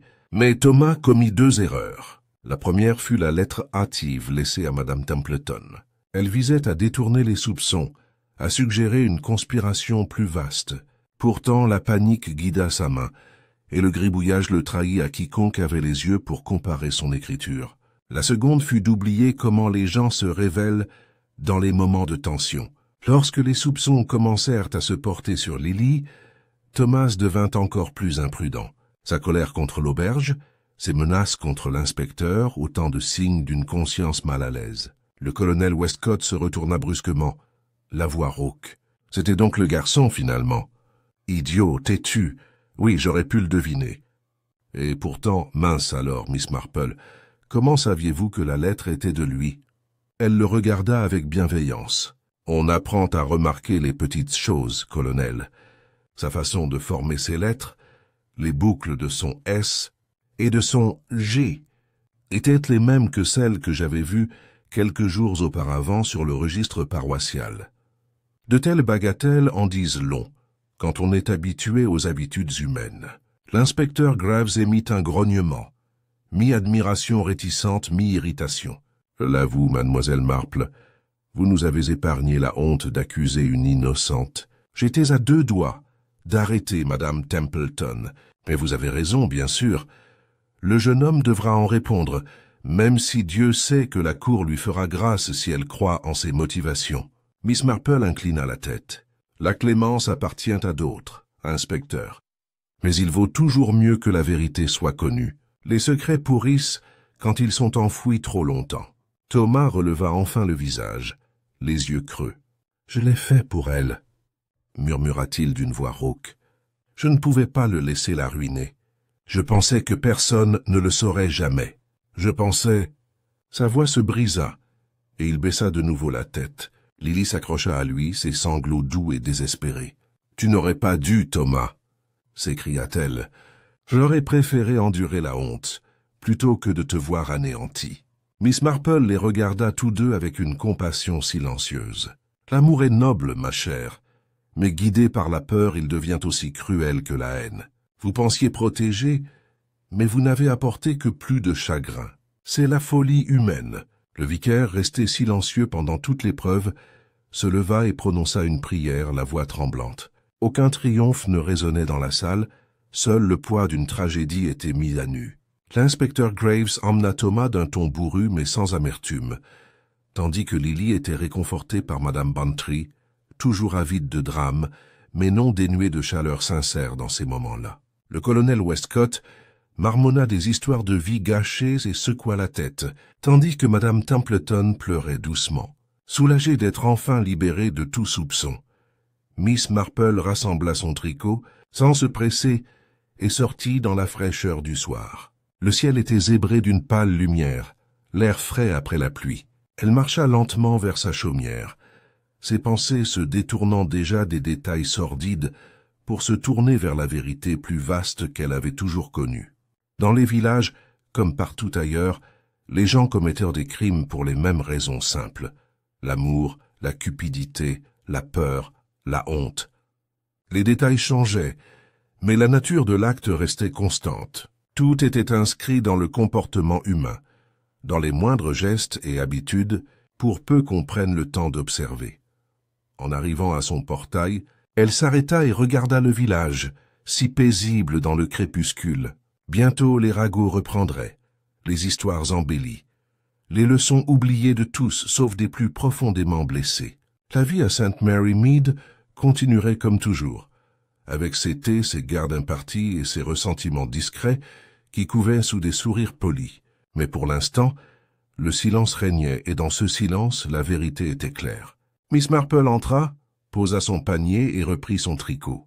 Les aiguilles claquaient doucement dans le silence, un rythme réconfortant qui la transportait dans ses pensées. Une autre vie avait été perdue, un autre secret révélé, et même si la justice suivrait son cours, elle n'éprouvait qu'une profonde mélancolie familière, car chaque crime qu'elle découvrait était moins un triomphe qu'un rappel de la fragilité de la nature humaine.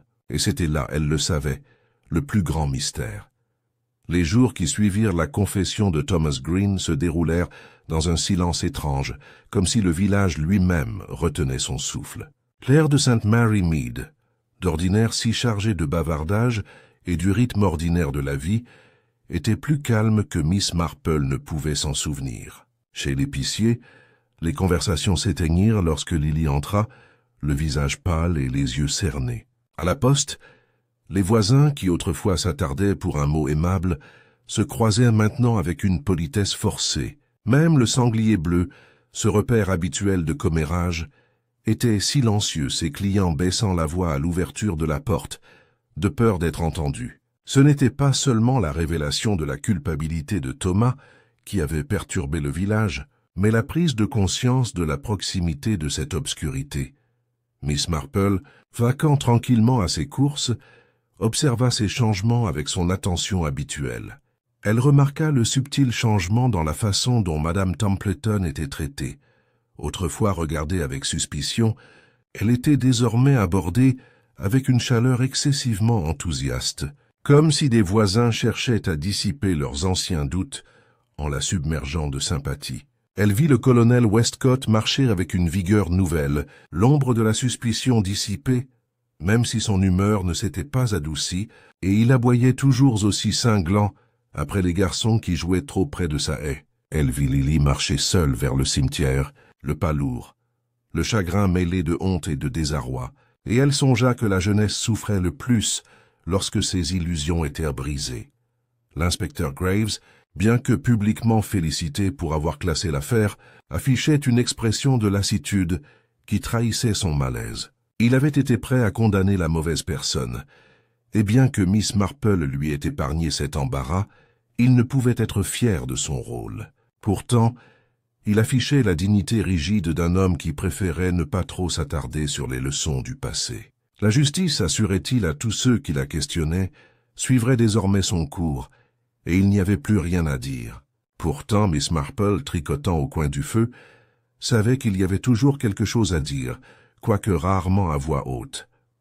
Un après-midi, Madame Bantry lui rendit visite. Elle entra dans la maison avec sa vivacité habituelle et s'assit lourdement, déclarant qu'elle était complètement anéantie par toute cette affaire.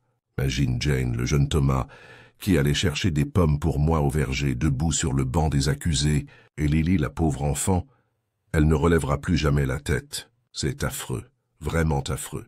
Et pourtant, je ne peux m'empêcher de penser combien tu as été intelligente, de voir ce que personne d'autre ne faisait. Miss Marple secoua doucement la tête, ses aiguilles claquant doucement.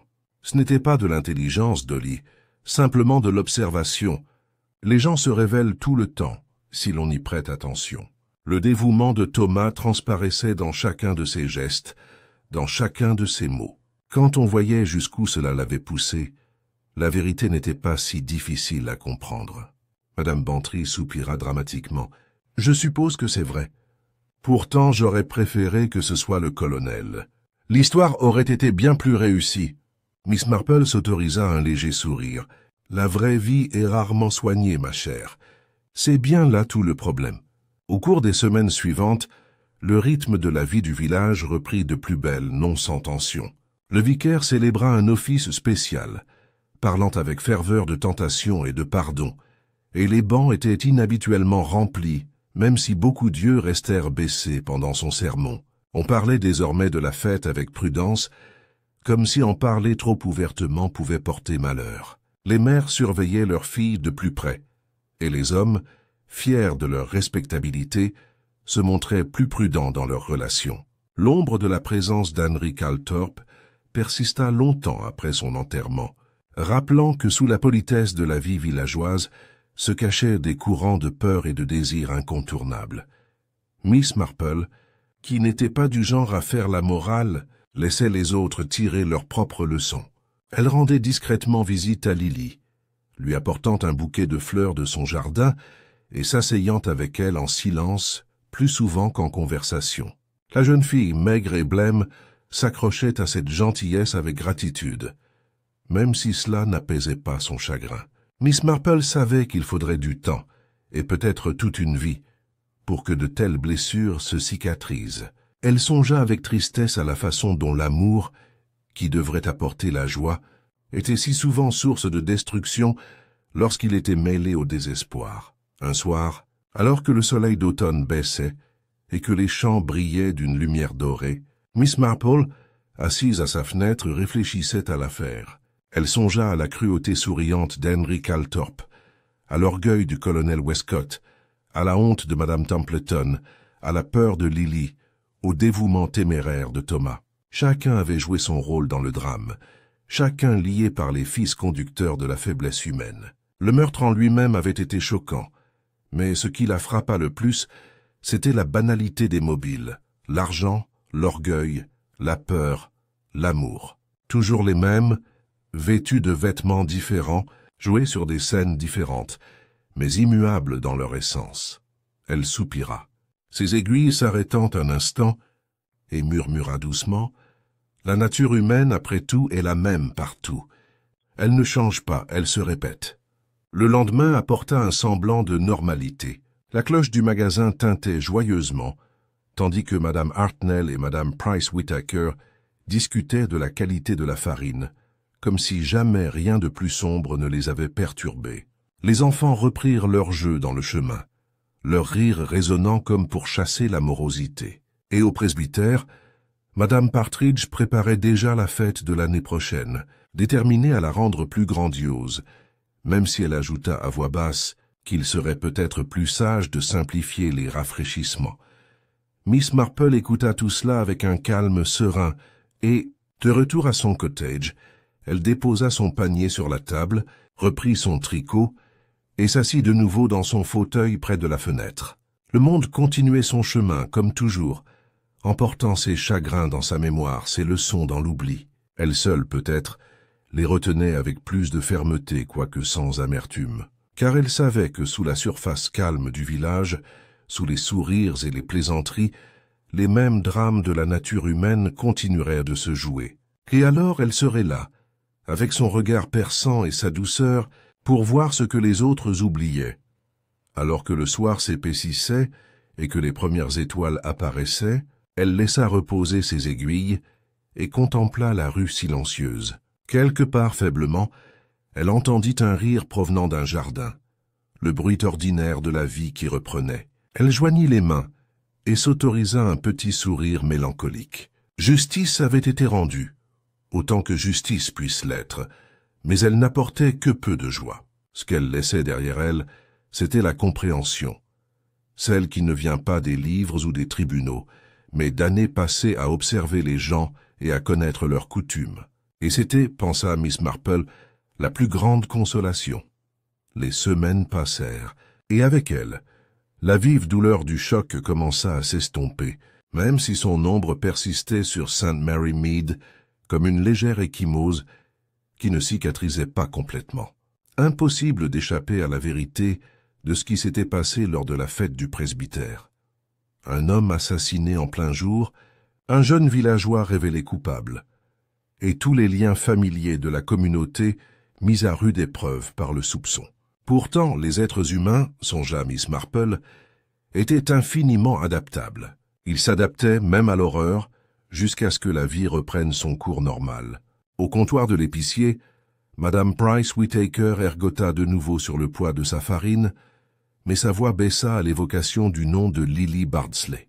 À l'auberge, les hommes parlèrent de récolte et de score de cricket avec leur animation habituelle, même si quelqu'un orienta inévitablement la conversation vers la fête, comme s'il ne pouvait la quitter complètement. Même Madame Partridge, dont le jardin avait été le théâtre de la tragédie, commença à s'occuper des projets de la paroisse, tout en affichant une dignité gênée, comme pour rappeler sans cesse aux autres que ce n'était pas sa faute. Miss Marple observait tout cela avec sa sérénité habituelle. Elle savait que le village n'oublierait jamais complètement, mais qu'il apprendrait à enfouir son souvenir sous la routine. Pourtant, certains portaient la blessure plus ouvertement. Lily, pâle et abattue, marchait maintenant la tête baissée, souvent accompagnée de sa mère, dont l'expression fière mettait quiconque au défi de lui témoigner de la pitié. L'esprit de la jeune fille semblait terni, son rire disparut, et Miss Marple songea tristement que seul le temps pourrait la guérir, si jamais il le faisait.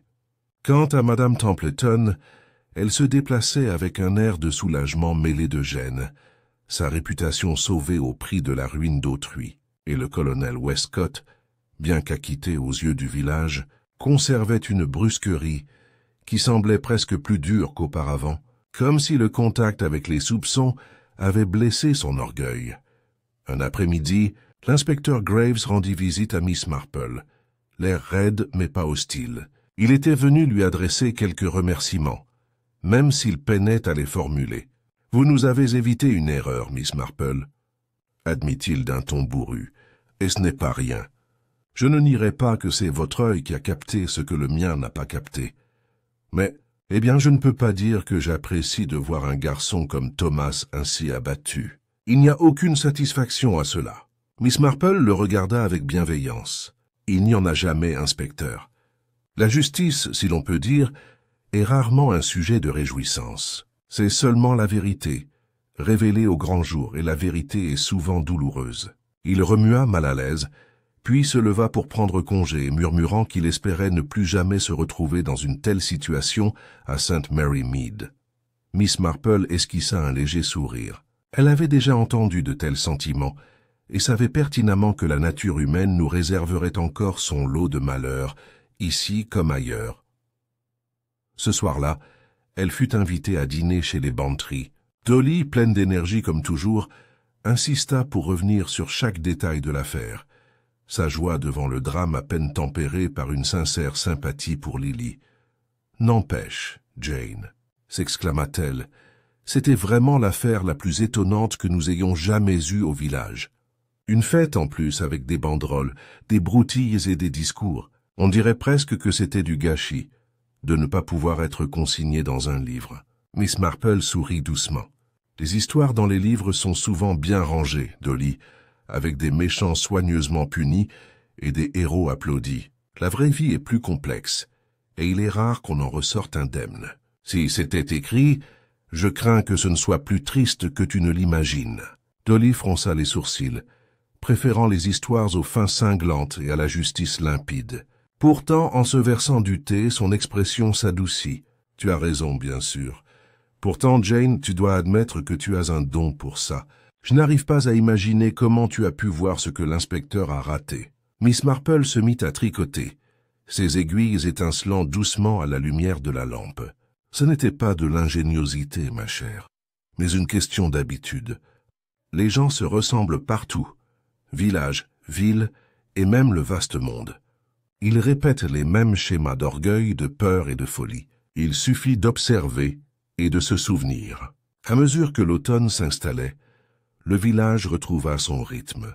Les récoltes étaient rentrées, les haies taillées, et les cloches de l'église sonnaient de leur musique familière. Les enfants couraient de nouveau dans la verdure, leur rire résonnant là où un homme était tombé mort. Et si des murmures s'élevaient encore de temps à autre, ils s'atténuaient de semaine en semaine, jusqu'à ce que la tragédie de la fête devienne une de ces histoires inscrites dans la longue mémoire de Sainte Mary Mead, mi-récit édifiant, mi-curiosité. Pourtant, pour Miss Marple, l'affaire ne se termina pas si facilement.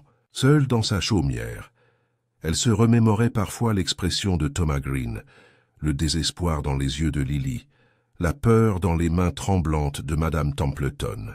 Elle pensait à Henry Calthorpe, un homme dont la cruauté avait semé les graines du malheur, et comment ces graines avaient porté leurs fruits dans la mort. Elle pensait aussi aux villageois, avides de condamner les uns après les autres, mus par les préjugés autant que par la raison. Et elle soupira, car elle savait que les êtres humains seraient toujours ainsi. Ils se trompaient de jugement, dissimulaient leurs faiblesses, agissaient témérairement par amour, par orgueil ou par peur. C'était leur nature immuable, et elle, à force d'observation, avait appris à le percevoir clairement. Un soir, alors qu'elle tricotait au coin du feu, elle s'accorda un rare moment de mélancolie. L'affaire était résolue, certes, mais elle n'apportait aucune joie. La justice était d'un bien maigre réconfort face à des vies ruinées. Et pourtant, pensa-t-elle, c'était mieux que le mensonge, car le mensonge engendre encore plus de chagrin. La vérité, aussi dure fût-elle, permettait au moins aux blessures de cicatriser à l'air libre. De l'autre côté de sa fenêtre, le village était silencieux sous les étoiles. Quelque part un chien aboyait, quelque part une horloge sonnait régulière et familière. Miss Marple posa son tricot, croisa les mains sur ses genoux et ferma les yeux un instant. Elle n'était ni triomphante ni lasse, seulement pensive. Un autre mystère avait traversé St. Mary Mead, et elle avait fait sa part. La vie continuerait comme toujours, avec les roses qui s'épanouissaient, les ragots qui circulaient et les secrets qui se murmuraient dans les recoins. Et elle, à sa manière silencieuse, serait là, observant, compréhensive, prête à affronter la prochaine ombre qui pourrait s'abattre sur la paix du village. Lorsqu'elle se leva enfin pour se préparer à aller se coucher, elle s'arrêta à la fenêtre, contemplant la ruelle sombre. Le monde semblait calme, mais elle savait que sous ce silence, les mêmes courants de fragilité humaine s'agitaient, comme toujours. Avec un petit sourire mélancolique, elle tira les rideaux et se détourna, le léger cliquetis de ses aiguilles à tricoter persistant dans le silence, comme pour marquer la fin d'une histoire et le début d'une autre. L'automne s'approfondissait, et le parfum vif de la fumée de bois flottait dans les ruelles du village, apportant avec lui la promesse de jours plus courts et de nuits plus longues. À St. Mary Mead, le rythme de la vie avait repris avec une apparente stabilité, mais sous ce calme apparent persistait le léger malaise du souvenir. La fête devait célébrer la paroisse, rassembler les voisins dans une joyeuse solidarité. Au lieu de cela, elle s'était terminée dans la mort, la suspicion et le chagrin. Le choc ne pouvait être effacé par les semaines qui passaient, même si les villageois s'efforçaient d'en dissimuler les souvenirs dans des bavardages ordinaires. Miss Marple le voyait dans la façon dont Lily Bardsley restait désormais discrète. Son éclat juvénile s'était estompé, sa silhouette se courbant vers l'intérieur, comme si elle espérait passer inaperçue. Elle le voyait dans la posture des épaules de Madame Templeton, qui exprimait à la fois soulagement et humiliation. Elle le voyait dans la brusquerie du colonel Westcott, plus cinglante qu'auparavant, comme s'il devait prouver sa force face au murmure de la disgrâce. On se disait que l'affaire était close, que la culpabilité de Thomas Green avait réglé le problème. Pourtant, Miss Marple savait que les répercussions de tels événements façonnaient toujours les vies bien après le coup de marteau. Un après-midi, elle traversa le cimetière, l'air empli du bruissement des feuilles sèches, et s'arrêta près de la tombe d'Henry Calthorpe. La pierre avait été érigée rapidement, simple et sans ornement, comme si sa famille souhaitait seulement accomplir un devoir plutôt que commémorer un amour. La terre était encore nue là où elle avait été retournée, les fleurs qui y avaient été déposées se fanant déjà. Miss Marple l'étudia un instant, les mains jointes devant elle, l'air calme mais grave. Elle songea à la facilité avec laquelle le pouvoir pouvait corrompre le tissu ordinaire de la vie villageoise, à la façon dont l'appétit de domination d'un homme avait ensorcelé tant de personnes. Et elle songea aussi à la façon dont l'amour, cette noble motivation, pouvait se transformer en une chose destructrice lorsqu'il était mêlé à la peur et au désespoir. Ce n'était pas la méchanceté seule qui tuait, mais la passion sans raison. Elle fut rejointe à l'improviste par le docteur Fletcher qui retira respectueusement son chapeau en venant se placer à ses côtés. « Triste affaire », murmura-t-il, le regard fixé sur la tombe. « Et je ne l'oublierai pas de sitôt. L'idée de ce jeune homme en cellule me trouble encore. » Miss Marple inclina la tête. « Oui, c'est une tristesse. Pourtant, on ne peut laisser la compassion obscurcir la vérité. Il a agi ainsi, même si nous comprenons ses raisons. La loi doit suivre son cours. » Le docteur soupira. « Je suppose que oui. Et pourtant, si Calthorpe n'avait pas été si impitoyable, rien de tout cela ne serait arrivé. Il semait le malheur partout où il allait. Il est étrange de penser qu'un homme comme lui puisse être si peu pleuré. » Le regard de Miss Marple s'adoucit. « Il est encore plus étrange, cher docteur, de penser à la fréquence à laquelle de tels hommes sont respectés de leur vivant pour finalement révéler leur véritable nature une fois disparue. On préfère détourner le regard de la cruauté lorsqu'elle est enveloppée de charme. Mais la cruauté laisse toujours des traces, et à la fin elle détruit non seulement les autres, mais aussi elle-même. » Ils se séparèrent discrètement, et Miss Marple retourna à son cottage où son tricot l'attendait près du feu. Le cliquetis des aiguilles apaisait ses pensées, stable et certain, même si son esprit errait encore vers Lily, Thomas, les autres personnages du drame. Elle se demandait si Lily se rétablirait un jour, si Madame Templeton trouverait un jour la paix, si l'orgueil du colonel Westcott s'adoucirait avec l'âge ou se transformerait en amertume. Les vies humaines, songea-t-elle, étaient comme ces patrons de tricot. Des fils croisés, cassés, repris, des erreurs corrigées et retravaillées. Pourtant, contrairement au tricot, les patrons humains ne pouvaient jamais être parfaitement nets. Il y avait toujours des défauts, et c'était souvent dans ces défauts que naissait la tragédie. Certains soirs, Dolly Bantry venait me rendre visite, débordante d'énergie et de questions. « On en parle encore beaucoup, Jane », dit-elle un soir, la voix basse, même si personne ne pouvait l'entendre. « On ne peut pas laisser ça de côté, et j'ose dire qu'ils ne le feront pas avant des années. Mais je pense sans cesse à toi, assise si calmement pendant tout ce temps, voyant ce que personne d'autre ne pouvait voir. Comment peux-tu supporter de savoir de telles choses ?» Miss Marple sourit faiblement, les yeux rivés sur son ouvrage. « On s'habitue, Dolly.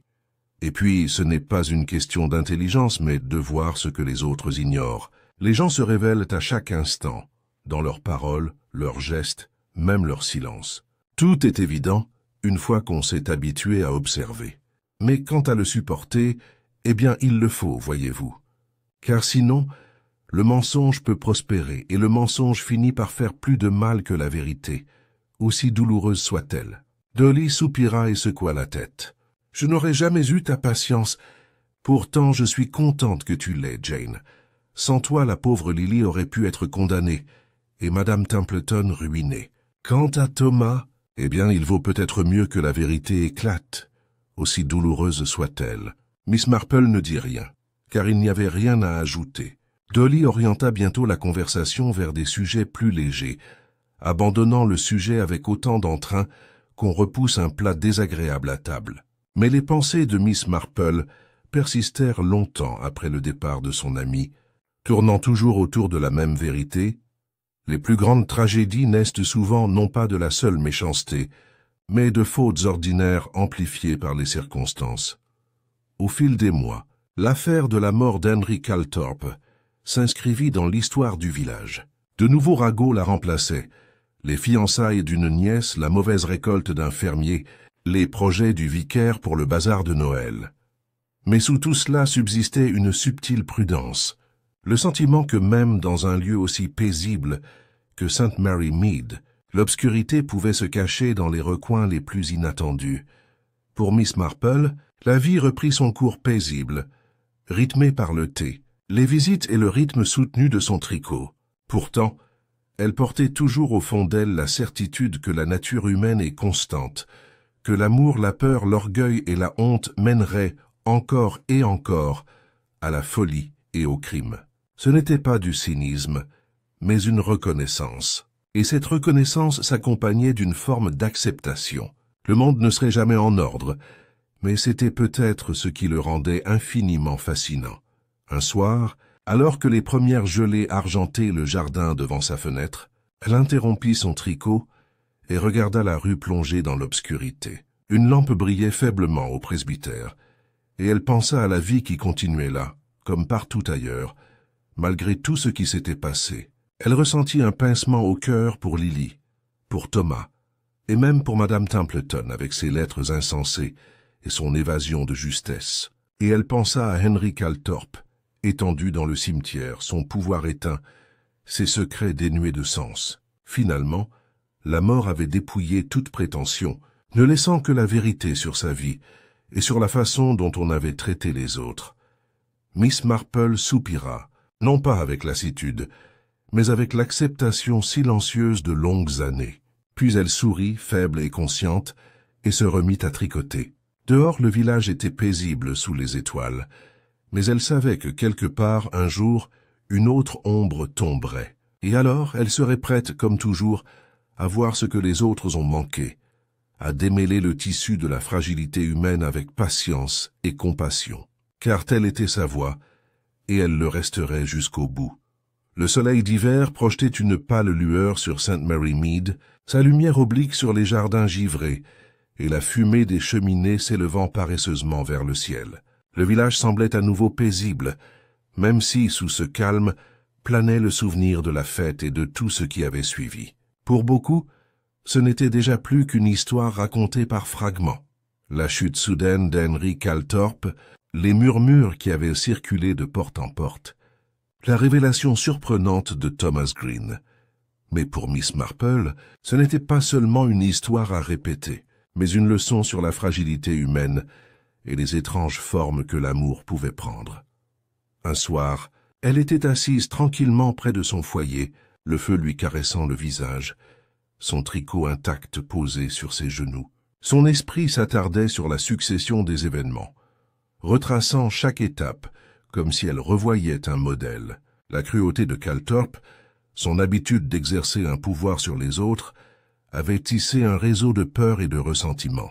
Les dettes du colonel Westcott, les lettres de Madame Templeton, la terreur de Lily, autant de fils qui auraient pu mener à la culpabilité. Pourtant, ce ne furent pas eux qui mirent le poison dans le verre. C'était Thomas, poussé par la passion, par la conviction que seul l'enlèvement de Calthorpe lui permettrait de libérer la jeune fille qu'il aimait. Dans son désespoir, il s'était cru assez malin pour réussir. Il avait compté sur le bruit et l'agitation de la fête pour dissimuler son acte, sur les soupçons pour s'abattre sur d'autres naturellement plus suspects. Et pendant un temps, cela avait fonctionné. L'inspecteur Graves était prêt à inculper Lily, puis Madame Templeton, et le village s'empressait d'accepter l'histoire la plus scandaleuse. Mais finalement, de petits détails le trahirent. Le gribouillage hâtif d'une fausse lettre, les accès de colère, le dévouement même qui l'avait poussé à agir, chacun révélait ce qu'il avait fait. La nature humaine, songea Miss Marple, se révèle toujours à la simple observation. Elle soupira doucement, car même si justice avait été rendue, ce n'était pas une victoire. L'innocence de Lily avait été préservée, certes, et Madame Templeton libérée du déshonneur, mais à un prix terrible. Thomas passerait sa jeunesse en prison. Lily porterait un chagrin que le temps seul adoucirait sans jamais l'effacer complètement, et le village garderait le souvenir qu'un tel crime pouvait se produire même en son cœur paisible. Ce ne fut pas une fin facile, ni heureuse, mais c'était la vérité. Et c'était, Miss Marple le savait, la seule conclusion qui comptait. Elle se leva, lissa sa jupe et tira les rideaux pour se protéger de la fraîcheur du soir. Dehors, le village s'étendait sereinement sous les étoiles, ses chaumières éclairées par la douce lueur des lampions, ses ruelles désertes, à l'exception de quelques passants occasionnels. La vie continuait, comme toujours. Demain apporterait des ragots à la boutique, des lettres à la poste, des cantiques à l'église. Pourtant, sous tout cela invisible, les mêmes courants d'orgueil, de peur, d'amour et de folie couleraient, comme toujours. Et un jour, ils refèrent surface, sous une nouvelle forme, pour troubler la paix de St. Mary Mead. Miss Marple retourna à sa chaise, reprit son tricot et remit ses aiguilles à cliqueter. Son visage était calme, son regard pensif. Elle ne cherchait pas de tels cas, mais elle savait qu'il se présenterait, aussi sûrement que les saisons changeaient. Et quand il surviendrait, elle serait prête. Une vieille fille au regard perçant et aux manières douces, observant tranquillement les autres passer précipitamment, découvrant dans la nature humaine ce que les autres oublient. Car en fin de compte, c'était là son don et son fardeau. Savoir que sous les vies les plus ordinaires se cachèrent des mystères capables d'occuper une vie entière. Le feu était faible, le silence régnait dans la chaumière, à l'exception du rythme régulier de la laine tirée et du cliquetis des aiguilles. Et dehors, la nuit s'épaississait. Sainte Mary Mead dormait en paix, même si Miss Marple savait pertinemment que la paix n'était jamais qu'une chose fragile, prête à être brisée par la plus simple des faiblesses humaines. Ainsi l'histoire se termina, non pas par un triomphe, mais par la compréhension et avec la tranquille certitude que la vérité, une fois révélée, ne pourrait plus jamais être cachée.